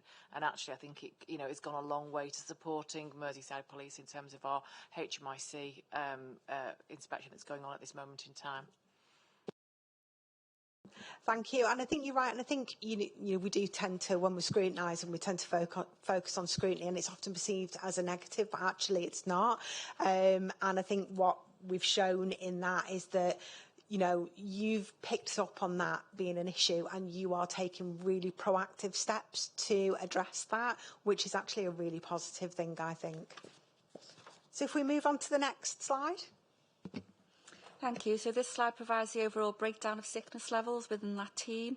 Your top table is police officer monthly sickness by gender, and your bottom table is top 7 sickness reasons, accounting for the majority, again, of the proportion of hours lost.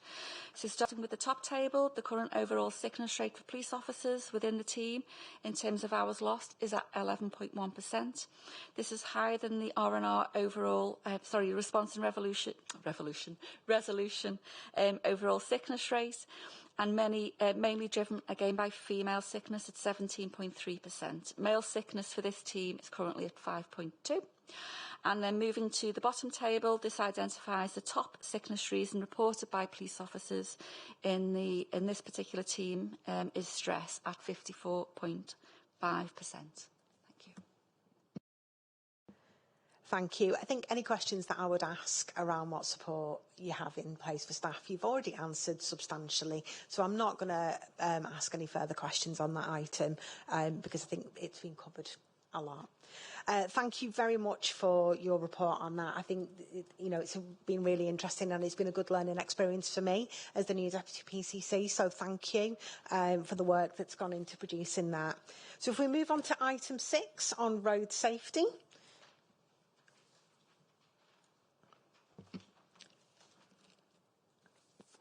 Thank you. So this is the road safety section. Again, just for context, the next few slides contain data that was received from the Merseyside Safer Roads Unit. It still has to be validated, obviously, by the Department for Transport, but this is our update. Okay, so this first slide reflects the national rates of individual killed and seriously injured per 100,000 population. Again, for context, there are 43 police force areas within England and Wales, but for the comparison, the City of London Police has been combined with the Met, which leaves 42 forces. Merseyside are the 21st best performing force, with an average yearly rate of 46 killed and seriously injured individuals per 100,000 population over that 5-year period. There are also 6 metropolitan boroughs within England and Wales, and that's shown in the pink on the graph. These were created to cover the 6 largest urban areas outside of London. There are 6 police forces whose jurisdiction covers these metro areas, and of which Merseyside have the 4th lowest rate. Just for a little bit of context as well, using the figures from the national system called CRASH, Merseyside has a killed and seriously injured rate of 46 per 100,000 population, which has been equated over a 5-year average, so that's between 2017 and 2021. However, this system includes a number of other injury categories than what is used in individual forces, so different definitions. Therefore, the volumes recorded by CRASH reflect a much higher rate than what the force will report on ordinarily. In addition to fatal injuries and serious injuries, CRASH includes slightly serious injuries, and very serious injuries. So I just thought that was important to make mention of, particularly because when you look at the figures that are used internally, that actual figure per 100,000 population comes down to 31 as opposed to 46 per 100,000 population when you use the definition that we use, which excludes all them other categories that I've just mentioned. So that current per 1,000 population is 31 for that latest calendar year 2022. And that is 1 below the previous year. The previous year it was 32 per 100,000 population. Thank you. On this, do we have, I understand the usefulness in terms of the breakdown of numbers, in terms of the per 100,000, because it's easier in terms of comparisons when you're looking at across forces. But do we have our own figures that show us the actual numbers? In terms of the, yes, so the 31 per 100,000 population, that equates to 450. and in the previous year, 2021, the 32 per 100,000 equates to 464. The other caveat, Deputy Commissioner, I would say as well is when this analysis was done, it was compared against the old census data. So 2021 census data has just come out, as you're probably aware. So the team are in the process of re-amending them figures because there have been some changes in that census data. That's great, thank you. If you want to move on to the next slide. Thank you. So this slide shows the killed and seriously injured volume trend since 2018. So in terms of comparison between the years, for the calendar year 2022, we've experienced a 3% decrease in volume under this category. So that's 450 compared to 464 in 2021. Data shows that overall trends for the previous 5 years is a downward trend. At the moment, the KSI figure for 2022 is 450.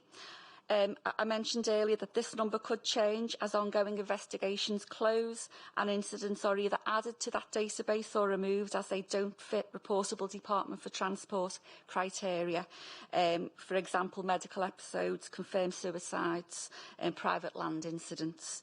So if the number was to remain at 450, then it would be our second lowest killed and seriously injured figure throughout that 5-year period, only improved upon by 2020, which was obviously the COVID period as well, which is significantly lower casualties due to that pandemic impact. Thank you. Really interested in this in terms of how many, I don't know if you have that information or if you could get it, how many of these incidents are involving drink or drug drivers? So for 2022, there were 437 RTCs, 24 due to drink, 21 in relation to drug driver impairment. So that's 10% of the total number in 2022. So that's quite a significant amount, isn't it? Which is concerning. Are there any identified hotspots in terms of, location-wise? I'm not sure if you've noticed a pattern in that. But if there is, what kind of work are you undertaking to address that?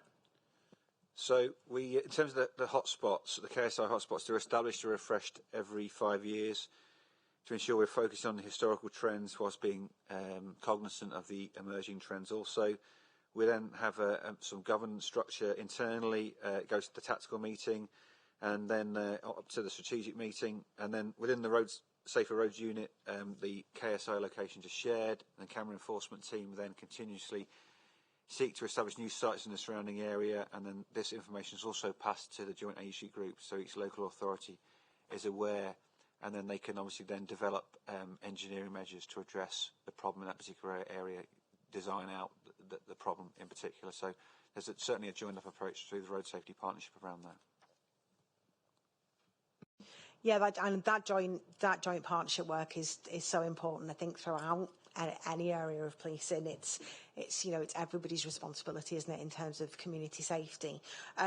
Can you kind of outline the work that you're carrying out to deliver against the NPCC, National Roads Policing Strategy?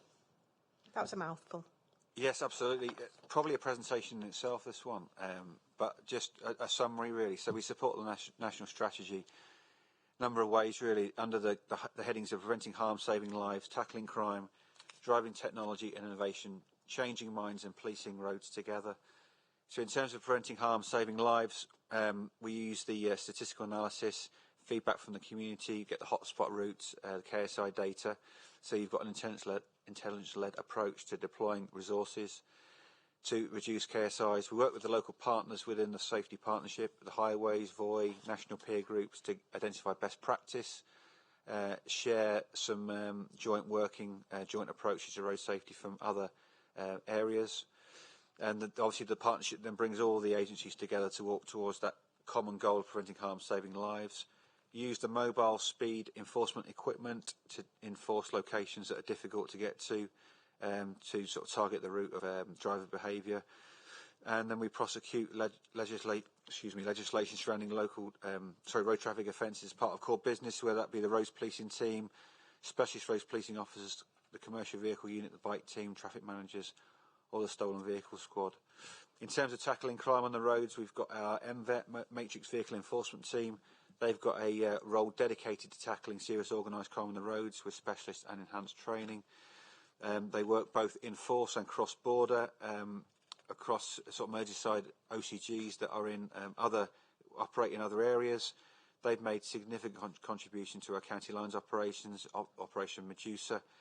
Some really good work ongoing there. Driving technology and innovation. So at the roads policing team, use all the possible technology available to them to address the challenges brought about by new technology in the public domain. So we're currently replacing the older fleet with the new hybrid Volvo vehicles equipped with the latest ANPR and speed detection equipment. We've joined the Electric Motorcycle Working Group with a number of other forces such as the Met and South Yorkshire who've seen issues similar to us around the illegal use of electric motorcycles, and we can share crime trends, etc. with them.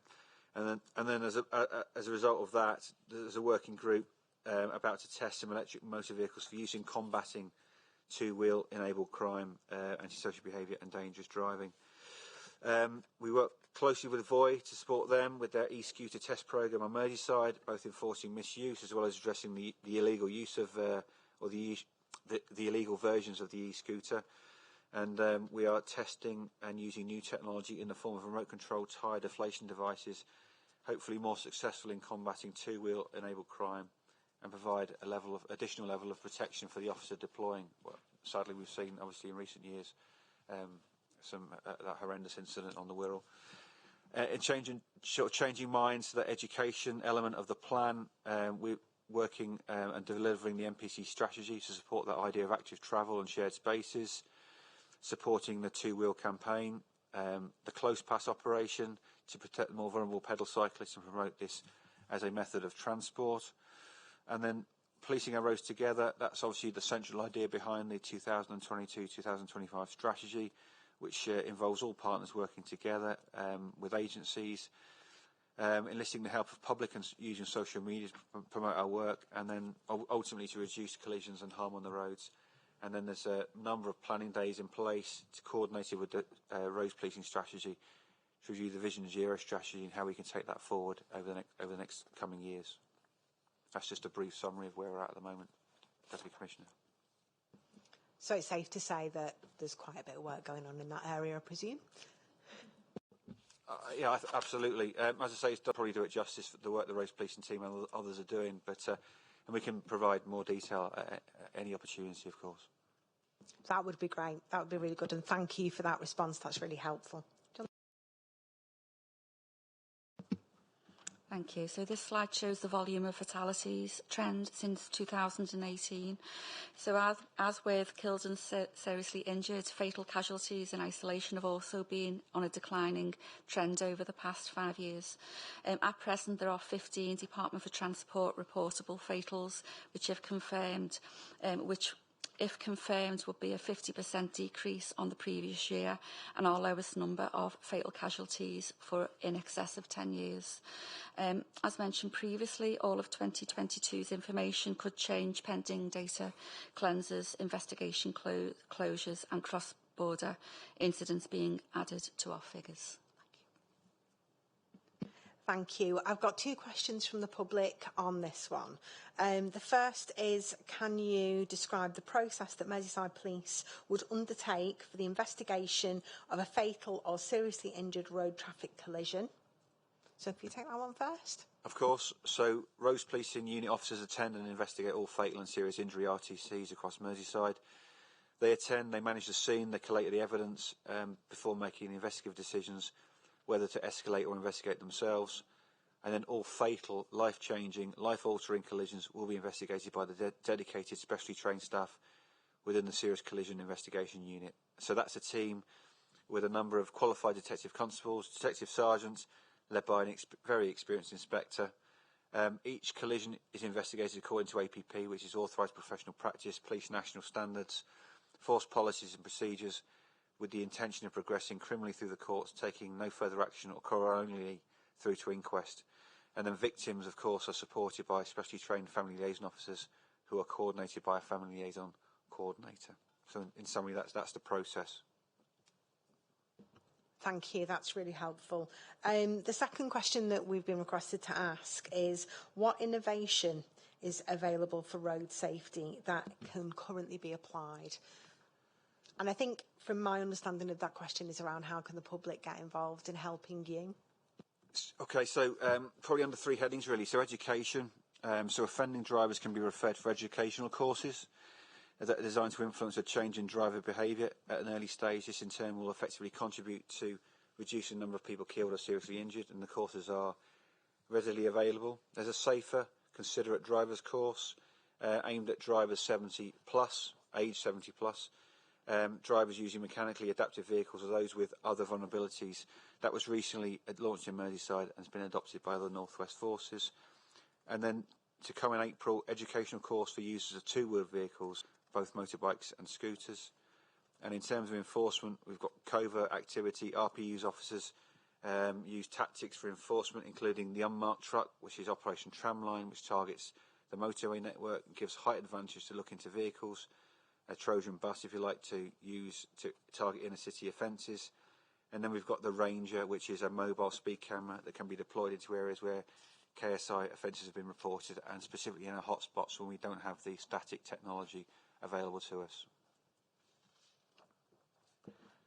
And also media and PR. So we use Facebook, Instagram, TikTok to engage with communities. We share some key road safety messages, including the MPCC campaign calendar. So again, people can see what's being planned locally and nationally. I've mentioned the two-wheel road users April campaign. There will be specific educational engagement with delivery riders, both in relation to their vulnerability and dangers that they can pose to pedestrians. There's regular meetings on specific days and venues across Merseyside where the motorcyclists gather. Officers attend, it gives some education, distribute material in relation to signing up for the bike safe courses. There's various media releases promoting vulnerability of cyclists and close pass operations across the city.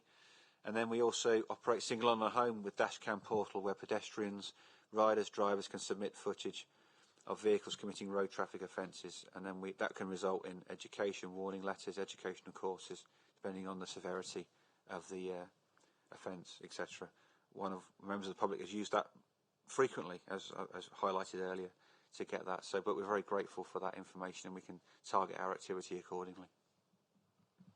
Thank you, and that kind of leads into the final question, and I think, to be honest, you've covered quite a bit of this, which was around, from a member of the public, around what lessons and improvements are being taken from tragedies that happen, and what continuous improvement is being seen by the public. And I think you've already demonstrated the extensive work that's happening in this area, but how are you communicating that with the public? So there's three key elements in terms of that continuous improvement. So that's resulted in the professionalisation of the investigative process, and it's led to the introduction of a fatal collision review officer. So that focuses on the investigative opportunities, good work and practice, which is shared and cascaded through training, professionalising the process. And obviously they will also always link in with a duty SIO to provide that additional oversight and scrutiny.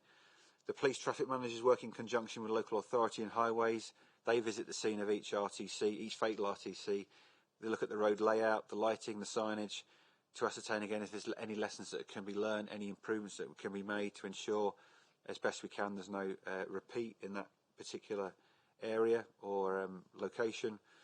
And then that victim care that I referred to earlier, we've introduced a family liaison coordinator to support the FLOs, and that provides them with additional support, training and continuous professional development. Thank you. Do you want to move on to the next slide? Okay, so this provides a breakdown of casualties by type and reflects the 2018 to 2022 picture. Over the previous 5 years, pedal cyclists are our only thematic group which has experienced an increase in killed and seriously injured. Research suggests there are plenty of reports, such as the ones published by the Department for Transport, which demonstrate the increased mileage of cyclists throughout the country and throughout Merseyside too. That said, 2022 is the first time since 2018 that cyclists killed and seriously injured have had a decrease on the previous year. So hopefully this is the beginning of a decline in that increase. There could be multiple reasons impacting on this decline, such as road users adapting to the increased amount of cyclists and their mileage on the roads, as well as the release of new highway code in January 22. However, it is a watch and brief due to the fact that in Merseyside, and particularly in Liverpool, there has been an increase in the number of cyclists and scooter usage on roads as well. Thank you.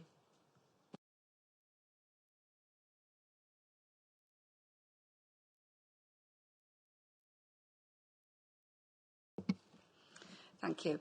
So this slide provides the Merseyside 2022 enforcement overview, which, as you can see, is broken down by ticket totals, which is your green line, camera, which is your dark blue line, and summons, which is your red line. So by way of explanation, from November 2021, there were connectivity issues between red light cameras and their interfaces, impacting upon the timings of red light and amber. These issues have now been rectified for the majority of cameras, and detections began again in November 2022. Camera and summons enforcement has been on the rise over the previous 5 years, whereas tickets have been on a decline. That said, since the end of 2021, tickets issued have been on the up, and September 22 resulted in the highest ticketed enforcement since early 2019. Staffing issues have also contributed to the reduction in camera enforcement. Until September, the camera enforcement team have been operating at less than 50% capacity, and only since September onwards have they managed to recruit an additional team member. 5 vacancies still exist, and the Safer Roads unit are actively trying to recruit in this area. Thank you. I'm going to ask a couple of questions on this, but I am conscious of time because we are due to be taking a break soon, so I'll keep them short. I think the first one is, and it's something that I get asked about all the time. I know the Police and Crime Commissioner is asked about constantly. I think ask any local councillor in the area and they'll say it's the bane of their life. I'm sure it's the bane of yours. How is dangerous pavement parking enforced? Whose responsibility is it? Which bit is for the police and which bit is for the local authority? So, pavement parking is enforced via multiple means. The standardised form would be an active officer witnessing an improperly parked vehicle and issuing a ticket. But in more recent years, the Merseyside Police Road Safety Partnership have made this a big issue and a priority, so listening to feedback from our communities. So there's a specific pavement parking email address in which we get public complaints about generalised bad parking, as well as bad parking by individual vehicles, alongside a photograph of the offence. So in terms of the former, so the Road Safety Partnership will then send that to the relevant local policing inspector. They will request an officer to attend the location and conduct enforcement. And then with singular vehicles, educational letters are sent advising the driver of the problems their parking could cause. So whilst normally the partnership don't have an enforcement capacity, if the pavement parker is a constant repeat offender, these details are passed on to the team who can then deal with it effectively. So it's a joined up approach. Thank you, that's really good to know. So do other departments within Merseyside Police carry out enforcement, or is it just road policing? No, all strands and departments are able to carry out roads policing enforcement. Clearly, roads policing lead on that, but the other strands, such as matrix, local policing, response, all have a part to play in road safety and particularly the enforcement, and absolutely they play their part in doing that, and that's monitored via the tactical and strategic governance meetings. Thank you. Do you want to move on to the next slide? Thank you. So this slide reflects the correlation between killed and seriously injured and enforcement activity, with the blue line reflecting the killed and seriously injured volumes and the orange line reflecting the enforcement activity. Historically, killed and seriously injured and enforcement levels have always been directly linked.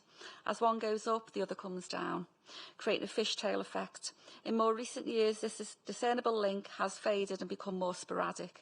Despite some casualty spikes, we have generally managed to maintain a reduction in KSIs, even when enforcement levels have wavered. The important factor is not only overall enforcement levels, but what offences we enforce, and this and that the enforcement is actually taking place in the correct locations. Our roads policing tactical meetings are facilitating the dissemination of data to the right people, and policing units ensuring an evidence-led approach in reducing KSIs on the road.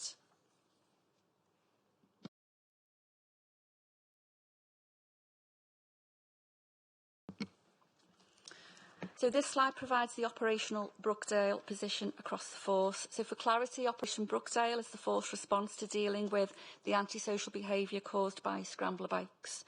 As shown on the graph, incidents continue to be on a downward trend compared to previous years, and December has the lowest number of incidents this year and for the same period since 2019.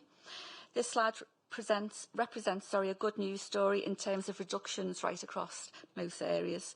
And additionally, we do have more information that can be shared outside the meeting if you need that, Deputy Commissioner. Thank you. I have to say I love Operation Brookdale. I live in Newton-le-Willows, where we are plagued by scrambler bikes, and every year I rejoice as soon as Operation Brookdale begins, because I know that it makes life so much easier for residents. Just two very quick questions on this. Are there many reported incidents from or involving food drivers, rather than naming actual companies, so food delivery companies who are using maybe electric bikes or scooters? So in terms of volumes, there were 37 crimes involving one of them food delivery options and 18 involving another. So in essence, 55 over that period. This has now become more daily business, really, in dealing with the offending pattern. It is sporadic, but sporadic in terms of offences, and they are being dealt with on a case-by-case basis. That's great, thank you. And lastly, I think one of the things I wanted to ask you a question about was in terms of taxi licensing enforcement. So how are the Roads Policing Unit working with local authorities to carry out licensing enforcement operations? I know it works extremely well in the area that I was previously a cabinet member for, but I'm just wondering if that's right across Merseyside. Yeah, Commissioner, so we have a single point of contact to coordinate the enforcement and training activity with the local and national taxi licence teams. So that's Sergeant Ferguson. He's supported by the dedicated motorcycle team, who are subject matter experts. We train our staff in taxi enforcement to ensure they've got the right knowledge, skills and powers to stop, check and deal with the likely taxis and private hires. We have enforcement activity planned across the year to ensure a balanced and proportionate approach to enforcement. So rest assured, the context there, communication is certainly two-way, and there's a programme of activity spread over the next 12 months to address the issues that arise. That's great to hear. Thank you very much. So if we take a break now for 10 minutes, and then we'll come back for item 7. Thank you, everybody.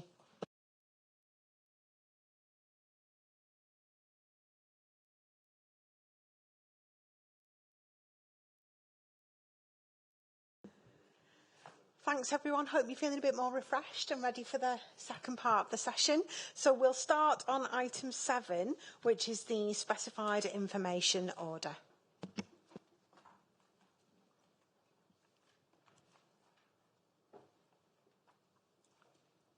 Sorry, Commissioner, there's just a lag in the presentation.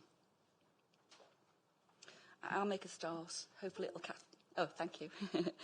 Okay, so as the slide outlines, the national crime and policing outcomes were introduced in 2020. As shown here, these national measures are intended to help forces focus their efforts on key national priorities, allowing performance to be measured and help to demonstrate value for money in policing. So in 2021, an interactive tool was developed by the Home Office called the Digital Crime Performance Pack, or the DCPP. Is what we call it in-house. So a public version of this tool was published on the 28th of February this year, covering some of the same outcomes and measures as illustrated on this particular slide, but there are some exceptions to what is published. This provided access for forces to view both published and unpublished data on police performance against a number of measures. The measures are shown on this next slide. Just for information, the dashboard is continuing to be developed by the national team.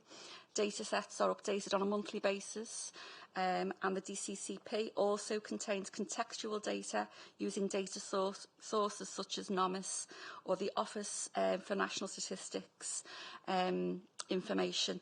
When we talk about contextual data, it's things like deprivation and things like that, ethnicity and other data sources. So, I thought I would set the scene with providing you, in the first instance, with an overview of what the all-crime position was at the end of December 2022. So, an explanation of the graph, again, just for clarity. So, the blue bars indicate the crime volumes. The orange bars indicate the solved crime outcome volumes.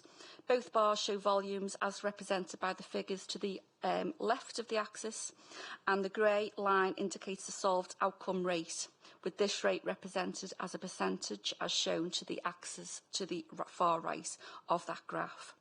So at the time of analysis, the total recorded crime was 128,588 crimes, covering the period April to December 22. This equated to a 4.35% increase when comparing with the same period previous year. As shown in the table next to the graph, for the full financial picture in 2021, the total amount of crime experienced was at 164,868. And the forecasted estimate for this financial year, so at the end of this month, is approximately 173,323. So it's a forecasted difference of around 5.1%. And again, for clarity, at the 16th of March, when I looked at it, it was at 161,751. In terms of where we are seeing or what's driving these increases, we're experiencing increases in volume or percentages for violence without injury. So that's a 5% increase. Public order, harassment and stealing. And then when you look right the way across at all the different local policing areas, much the same. Most of the areas are experiencing increases in them particular crime categories. In terms of crime outcomes, at the time of analysis, the total number of solved outcomes recorded was 16,387 outcomes, again, April to December. And this equated to a 30.87% increase in volumes when comparing it with the latest financial year, with the previous year. So in terms of rates, the solved outcome rate for April to December is at 12.74 compared to 10.16 for the same period in the previous year. This is positive. It's an increase of 2.58 percentage points. We can compare all crime nationally in terms of our most similar force positions. The latest data we have runs from April to November, so not that full period, but it does give us an indication. So in terms of that period, Merseyside is showing us having a 5.2% increase in crime volume. Our most similar force average is higher than that at 6.7% increase. The North West average is 5.2% increase, and the Merseyside position, when you look at the 7 most similar forces, we are our position 2 out of 7. And then when you use that same principle, but you look at the crime outcomes picture or rate, at the time of analysis, Merseyside had an all-crime rate of 12.7%. That put us in first position, so best out of our most similar forces. The most similar force average was 9.6 and the North West average was 10.7. Are you happy for me to move on? Yeah. Sorry, just before we move on, what's in terms of that, and obviously that's a really good position for Merseyside, what do we sort of account for that in terms of, you know, the performance that we've done, which is really positive?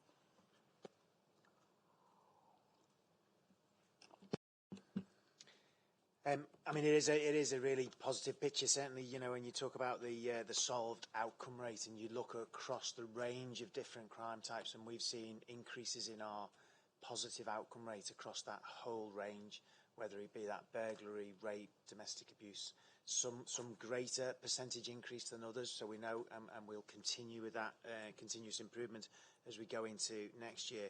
And certainly when you look and say, well, in terms of our most similar forces, and we ranked first out of the 7 across our most similar force position for that, it is really testimony to the work that's gone in right across the force in making sure that, as we've spoken about earlier in the meeting today, making sure that we get brilliance in the basics right at the front end. So actually, if it takes a little bit longer to deal with instances, as Paul has outlined and the Chief spoke about, the knock-on effect means that actually all these things go together, and right across the system we get a better chance of collecting the evidence in the first place to be able to then bring more offenders to justice, reduce victimisation, provide that the victim care to victims who've suffered across a range of types, and provide that quality of service. So I think it's a real positive, strong picture all the way through, except in that we know that we want to continue that improvement as we go into next year.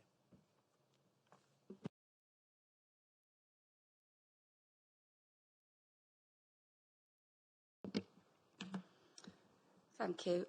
So moving on to the national measures, this slide represents the current homicide picture at the time of analysis.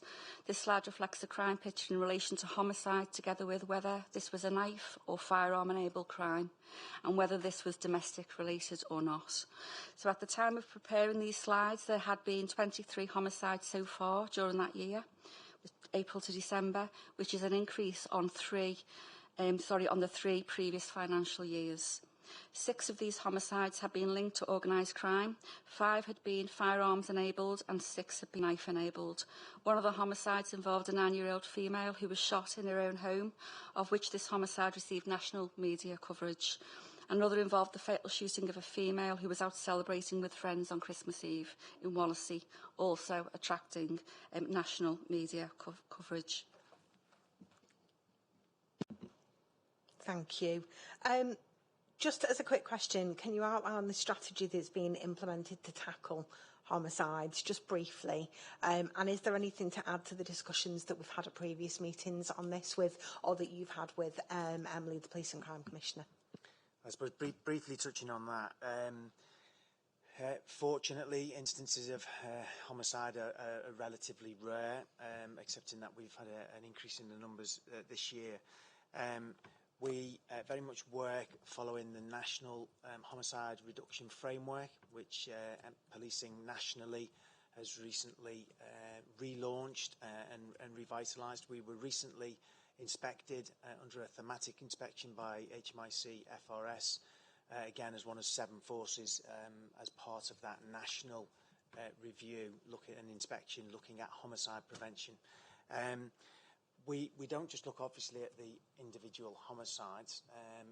We do look at those, and we have recently commenced invoking homicide prevention panels. So every single homicide, we then have a rapid prevention panel, unless it's a domestic homicide, which already have a structured domestic homicide reviews. But in terms of then where we see instances where there might be near misses, or the areas that generally are the precursor events to a homicide, so they generally fall into 3 areas. So domestic homicides and domestic incidents, organised crime, in terms of the serious and organised crime picture, as well as serious violence. Now we have distinct bespoke strategies in all of those areas. All of those strategies have a heavily prevent area within them, and so when you talk about what's our strategy of preventing homicide, it's the strategic plans that we have in place around those 3 areas of business, and we know that we've got really strong preventative delivery methods in each of them. So I think in general terms that's where we put our focus, and certainly that's the presentation that we provided to HMIC when they were here, and certainly we received some really healthy feedback in terms of the work that we're doing to try and reduce those instances, whether it's serious violence, domestic incidents or organised crime, which will impact on and reduce then your chances of having incidents leading to homicide. Thank you so much for that. That was really helpful. Thank you. So for the next measure, it relates to reducing serious violence, and this slide reflects two measures which are outlined at the top of each graph there. So again, just for some context or clarity, the left graph there shows all knife crime victims under the age of 25, which is the blue line, and then all knife crime victims under 25 attending A&E, which is your red line, and all knife crime victims under 25 admitted to hospital, which is your orange line. And that right graph there shows the volume of knife crime numbers, which is the blue line, sorry, and victims under 25, which is your red line, and victims over 25, which is your green line. So going back to that first graph, just to let you know, the Home Office definition of a knife is anything that is sharply pointed and capable of piercing the skin. So it does include needles. As such, we had a spike in knife crime in October 21, but in actual fact, these were when we were receiving reports of needle spiking. So that's just for some context. So looking at that graph to the left, this shows a downward trend, with December having the lowest number of under 25 knife crime victims, with 25. Of note, overall knife crime offences have seen decreases in recent months, with September having the lowest number of knife crime related offences at 72 since February. December had a decrease again of 8 less victims in December compared to November, and comparing the financial year to date 2021 to 2022, April to December, there has been a significant decrease of 24%, which equates to 93 less victims. It's not clear why there were slightly more under 25 injured persons that sustained an injury from a knife in November compared to previous months, but it does correlate with that hospital data. The main offences of those which resulted in an injury include spiking, Section 47 and Section 18 related incidents during nighttime economy hours. But positively, December has seen a decrease in under 25s who have sustained injury from a knife. So staying on this graph, this shows a 12-month trend again for under 25s who have attended hospital via the emergency department for a sharp object. Weapons for sharp object assault include bottles, glass, knives and other bladed sharp objects. Again, the trend is fairly stable, with spikes in May and November. Comparing financial to date, the 2 years, same period for April to December, there's been a decrease of 6.7% from 60 versus 56. The grey line on that graph shows the 12-month trend for under 25 victims who've been admitted to a hospital bed for treatment, again via the emergency department following a sharp object assault. Numbers are minimal, but comparing the two April to December financial years, there has been a decrease here of 40% at 10 versus 6 or 4 less victims. Looking to the right-hand side, which is the right-hand side graph. So for knife crime volumes, long-term trend for knife-enabled serious violence offences since January did peak in October 21, which I've mentioned, around needle spiking, but there is a decrease of 19.8%, or 190 less offences when you compare the 2 years. And that's it from me on that one. Thank you.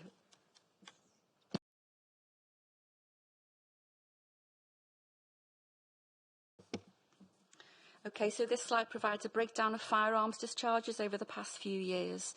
As reflected in the graph, there has been a downward trend in volume, with the latest period reflecting a volume of 38 up to the end of December 2022.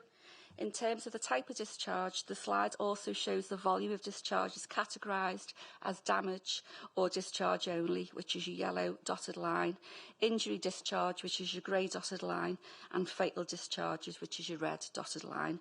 So for the latest period, the breakdown in proportions per category are damage or discharge only, makes up around 50%, injury 37%, and fatal 13%. I know there's a considerable amount of work going on in this area at the moment, but is there anything that you would like to update the Police and Crime Commissioner on since the last time we met and discussed it? I don't think there's anything specific by exception other than to once again highlight the fact that whilst we've seen significant reductions in the number of firearms discharges across our streets in Merseyside, we are all absolutely resolute in the fact that one discharge is one too many, as we know only too well, because of the consequences and the tragic consequences. So this is an area that, that relentless pursuit of those involved in firearms offences across Merseyside will continue and is a priority for the force. Thank you. Do you want to move on? Thank you. So this and the next slide actually covers the county lines information and it relates to the measure within the disrupt drug supply and county lines policing outcomes measure that I mentioned before in the DCPP pack. So this first visual shows the volume of county lines closed by what we refer to as Operation Toxic between April and January 23. It reflects continued success tackling Merseyside control county lines. At the point of analysis, there's been a total of 310 lines closed with an aspirational target of a further 90, and to date this equates to a 77.5% target achieved outcome. The visual to the right of the slide shows the breakdown by local policing area for internal county line closures across Merseyside. And this next slide was supplied by the operational lead and illustrates some of the ongoing activity and outcomes that continue to be progressed as part of Operation Medusa and Operation Toxic. Thank you. I'm aware that the Policing Minister recently visited Merseyside and was really positive about the work that's going on in Merseyside Police. Have you got any feedback from that meeting? Well, I'm glad to hear that the Minister was positive, and I think so he should be. The work that the Medusa team has done, not just in Merseyside but across the North West and also in Wales and the South West particularly, in tackling the reach that some of our organised criminals have and the impact that they have on people's lives is significant. We had a target of 400 lines to close for the year. We're almost on that. We're 4 short of that as of today. Some of the statistics you've seen there are significantly increased. We're now over 800 arrests, £1 million worth of cash seized, 109 kilos of drugs, including 43 kilos of cannabis, which I think is relevant to a public question later on for this meeting. We are being invited to meet with everyone from the information commissioners right through to other forces to share the innovation and the tactics that we're using. I'm obviously not going to go into that in this meeting now. And even though our organised crime groups are changing their business models and tactics to try and stay ahead of us, it's not working. We're changing ours and more than keeping pace with them, and I think that's reflected in the work that we're doing, which keeps people safe and means that we'll get the funding again from government for next year to carry on this work. Hugely important and links to every aspect of serious violence that we've discussed today. So really proud of the team and what they do. Hats off to them. Yeah, I can imagine, and I'd echo that as well. It's absolutely brilliant work, and these figures are phenomenal and testament to the amount of work that's going into it. So thank you so much. You want to move on to the next slide? Thank you. So this slide provides a crime picture in terms of burglary residential. At the time of analysis, total recorded crime for this category was at 3,237, covering April to December, and around 84%, which is 2,708 of these occur in a house or flat, with the remaining taking place in other locations such as sheds and outbuildings, for example. So this is equated to a reduction of 15.2% when comparing with the same period previous year. Again, as shown in the table next to that graph, for the full financial picture in 2021, there was a total amount of crime reaching 5,060, and the forecasted estimate for this financial year, so at the end of this month, is approximately 4,233. So that's a forecasted difference of a reduction of 16.3%. Moving on to outcomes for burglary residential. At the time of analysis, total recorded solved crime outcomes for this category was at 196, covering that data period, and that equates to an outcome rate of 6.05, and this is a 1.92 percentage point increase when comparing with the same period previous year. Looking at the most similar force positions, so in terms of crime volume, Merseyside has experienced a 15.5% reduction. The most similar force average have experienced a 5.6% increase. North West average is a 2% increase, so we are positioned at 1 out of 7. And then moving on to the solved outcome rate for burglary residential, Merseyside has a solved outcome rate of 6.1, which is just slightly under the most similar force average, which is 6.3. The North West average is 6.0, and we are at position 5 out of 7 for burglary residential.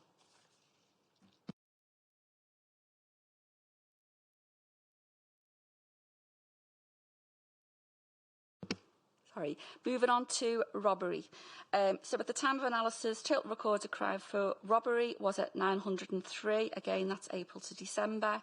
This equates to a 8.6% decrease on the previous year.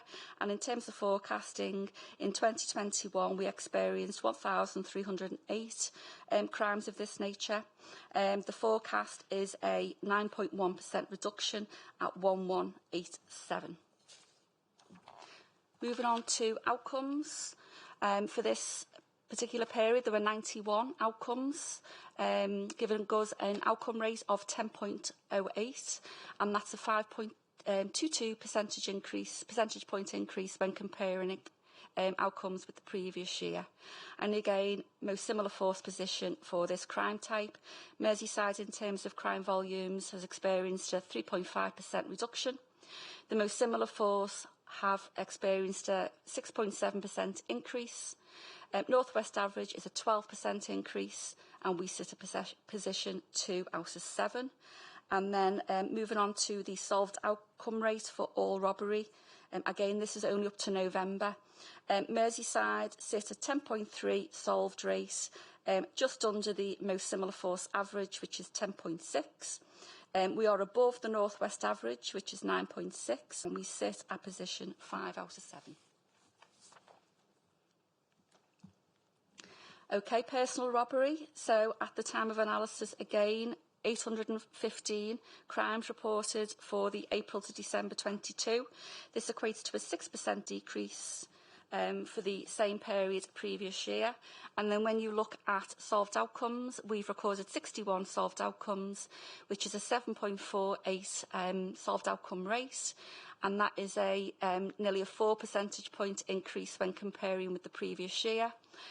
Moving on to most similar force positions, Merseyside has observed a 0.4% decrease in this particular crime volume. Most similar force average is an increase in 6.8. North West average is an increase in 10.8, and we are at 2 out of 7 in our most similar force table. And then lastly, solved outcomes on personal robbery. Merseyside has a rate of 7.7%, just below the most similar force average at 9%. North West average is 8.3, and again, we are positioned 2 out of 7. So moving on to theft from persons. So at the time of analysis, 1,556 crimes recorded during that period, which is a 10.57 reduction on the previous year. And again, the table to the right of the graph there shows the forecast. So 2021 was 2,369. We're forecasted to reach 2011, which is a difference of 15.1%. Looking to outcomes, the solved crime outcomes for this category was 30, covering the April to December period, and that's an outcome rate of 1.93, and that's a just under 1 percentage point decrease when comparing with the same period for the previous year. When we look at our most similar force positions, so Merseyside has experienced a 7.3% reduction. The most similar force average is a 20.7% increase. North West average is a 27.9% increase. And the Merseyside position is 1 out of 7. And solved outcome rates, Merseyside is at 1.7, the most similar force average is 2.4, the North West average is 1.4, and the Merseyside position is 3.7.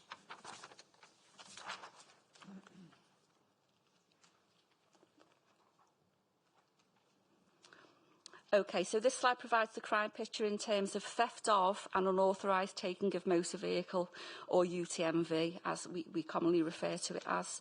So this makes up around 43% of all vehicle crime, with the remaining volumes made up of interference with or theft from motor vehicle. So at the time of analysis, again, we recorded 2,290 crimes in that period, which was a 3.81% increase compared to the previous year.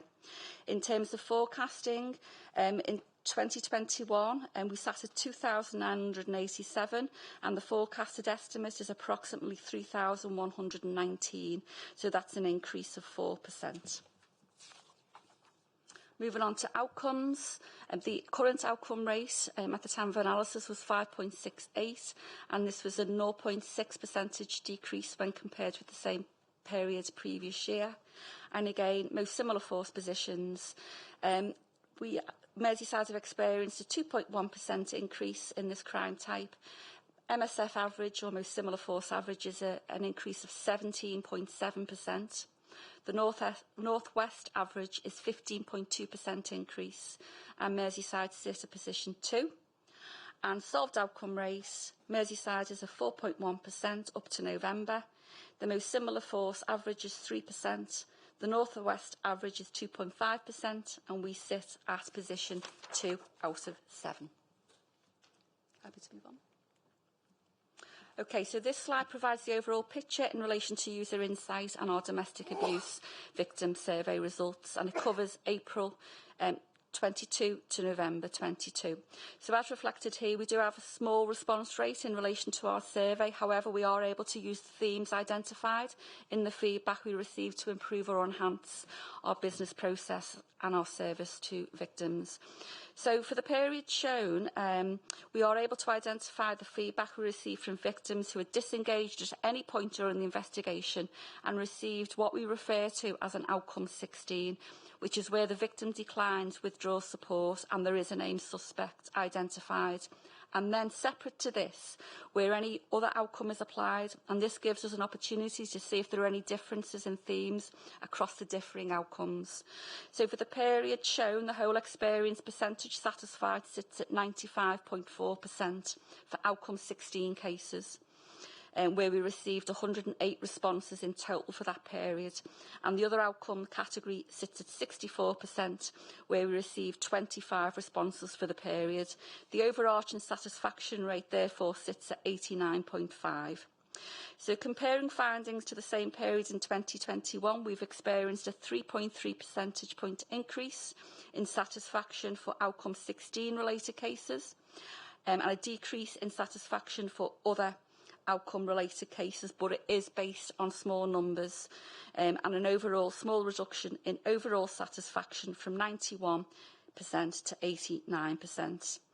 As you are probably aware, Commissioner, we've also recently introduced a separate stalking survey which can be shared once we have enough data, and we can start building up that direction of travel to show at future meetings. It's worth mentioning as well, Commissioner, that there is a national victim survey in development at the moment. They are conducting some field work in relation to that. That national survey will exclude victims of sexual offences, fraud, under 18 very vulnerable victims or commercial victims and children. But again, we'll keep you abreast of all of the different processes in regard to that when that is developed, if that's okay. Thank you. And I know there was an in-depth discussion on this item in December, so we'll monitor that ongoing. So thank you. If you'd like to go to the next slide. Yeah. Okay, so the Digital Crime Performance Pack has not published any data in this area of business within the public domain at the moment. But for the purposes of this meeting, we've reflected the cybercrime picture on Merseyside. So this slide provides the crime picture in terms of cybercrime. Just to make mention, 73% of this crime is made up of offences of stalking and harassment. And as we increasingly rely on technology and spend greater proportions of our lives online, criminals will seek to exploit whatever digital opportunities they can. Fraud and cybercrime-related offences are growing rapidly, and on Merseyside we have experienced increases in cybercrime. This has been on an upward trend for some years, in line with the changing culture of criminality and increased use of technology in committing crime. However, at the time of analysis, total recorded crime for this category was at 8,729 for the period shown, and this equates to a 10.56% decrease when comparing to the same period in the previous year. In terms of most similar forces, because a flag is used where you're not able to compare with other forces for any crimes that are flagged, for example, domestic abuse, cybercrime, hate crime, knife crime, and also because some of the definitions are different, which is what the Chief mentioned earlier. It's like comparing apples and pears. But that is the cybercrime overview. Are you happy to move on? Yeah. Okay, so this chart shows complaints logged and recorded over the last 12 months, ending in December. Each month, the majority of complaint cases are logged as non-Schedule 3, which is 91%, and 9% have been recorded as under Schedule 3. So just for clarity, just to explain what a non-schedule is and a schedule. So a non-Schedule 3 is where there's early intervention and contact is made with the complainant to try and resolve the issue to their satisfaction. And if this is not resolved, it moves then to a Schedule 3. Schedule 3 is when, under Independent Office for Police Conduct, or the IOPC, guidance states that an unresolved complaint must be recorded and investigated. So that's when it then moves to Schedule 3. And just one extra part to tell you, referral to the Independent Office for Police Conduct. Some complaints may be referred to the IOPC, and they may decide independently to investigate or oversee a police investigation. So they're the three different categories. But during the 12-month period, January to December 21, there were 2,248 complaint cases logged. And the top 5 allegation types are police action following contact, general level of service, decisions, handling of or damage to property, and impolite language or tone. Yep. Thank you. Of those complaints that are submitted, have you got any figures on how many are upheld, percentage-wise? Okay, let's see. Yes, so during January to December, there were 3,265 complaint allegations finalised. The majority of complaint allegations are resolved, which is 89%, and service provided was acceptable, and 4% of complaint allegations have been finalised as service provided not acceptable. Thank you. And how does that compare to the same received in the previous year? Have we got that data? Don't worry if not, it's just in case we do. Yeah, I haven't got that with me, but we have got that data. Thank you very much, and thank you for the amount of work that's gone into producing that data. That's been really, really useful, and I didn't want to cut it short. I didn't want the public not to have the chance to see all of that information. But if there's any follow-up inquiries from the Police and Crime Commissioner, she will get in touch with you. But thank you so much for that. So if we move on to item 8, I'm really conscious of time, and I do want to make sure that we finish at the right time. So if we go on to the financial position. Is Keith out of the room?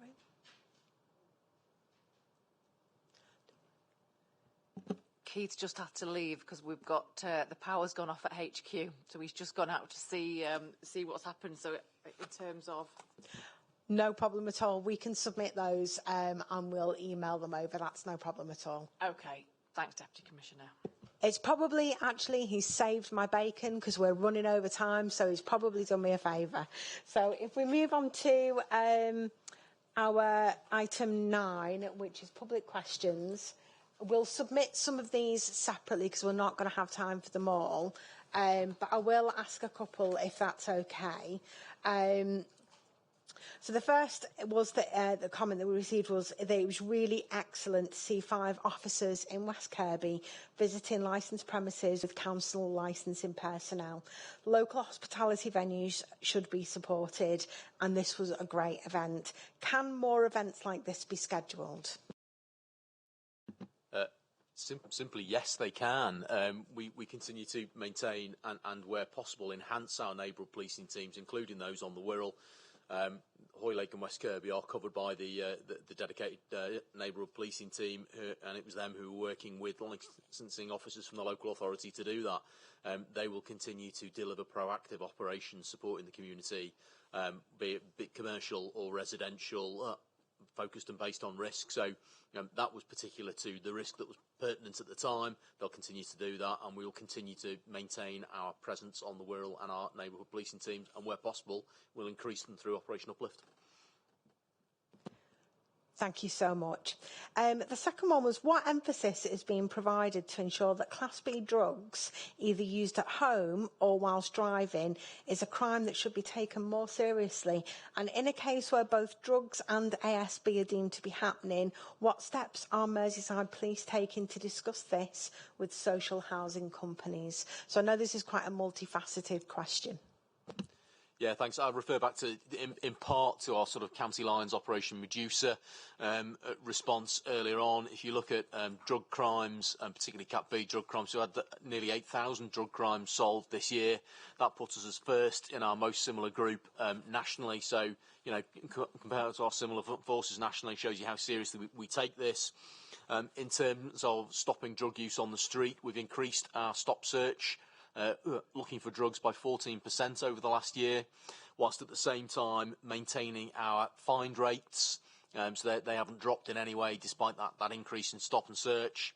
We've reduced our disproportionality, which is a clear focus of that, and we recognise the need to, both to take proactive action but not to over-criminalise, so we continue to invest through Project Adder, where appropriate, in deferred prosecutions, out-of-court disposals, drug treatment, and education courses to stop people being unnecessarily criminalised, particularly when it comes to young people. Where that links to antisocial behaviour, you see us using our full range of powers in connection with local authorities.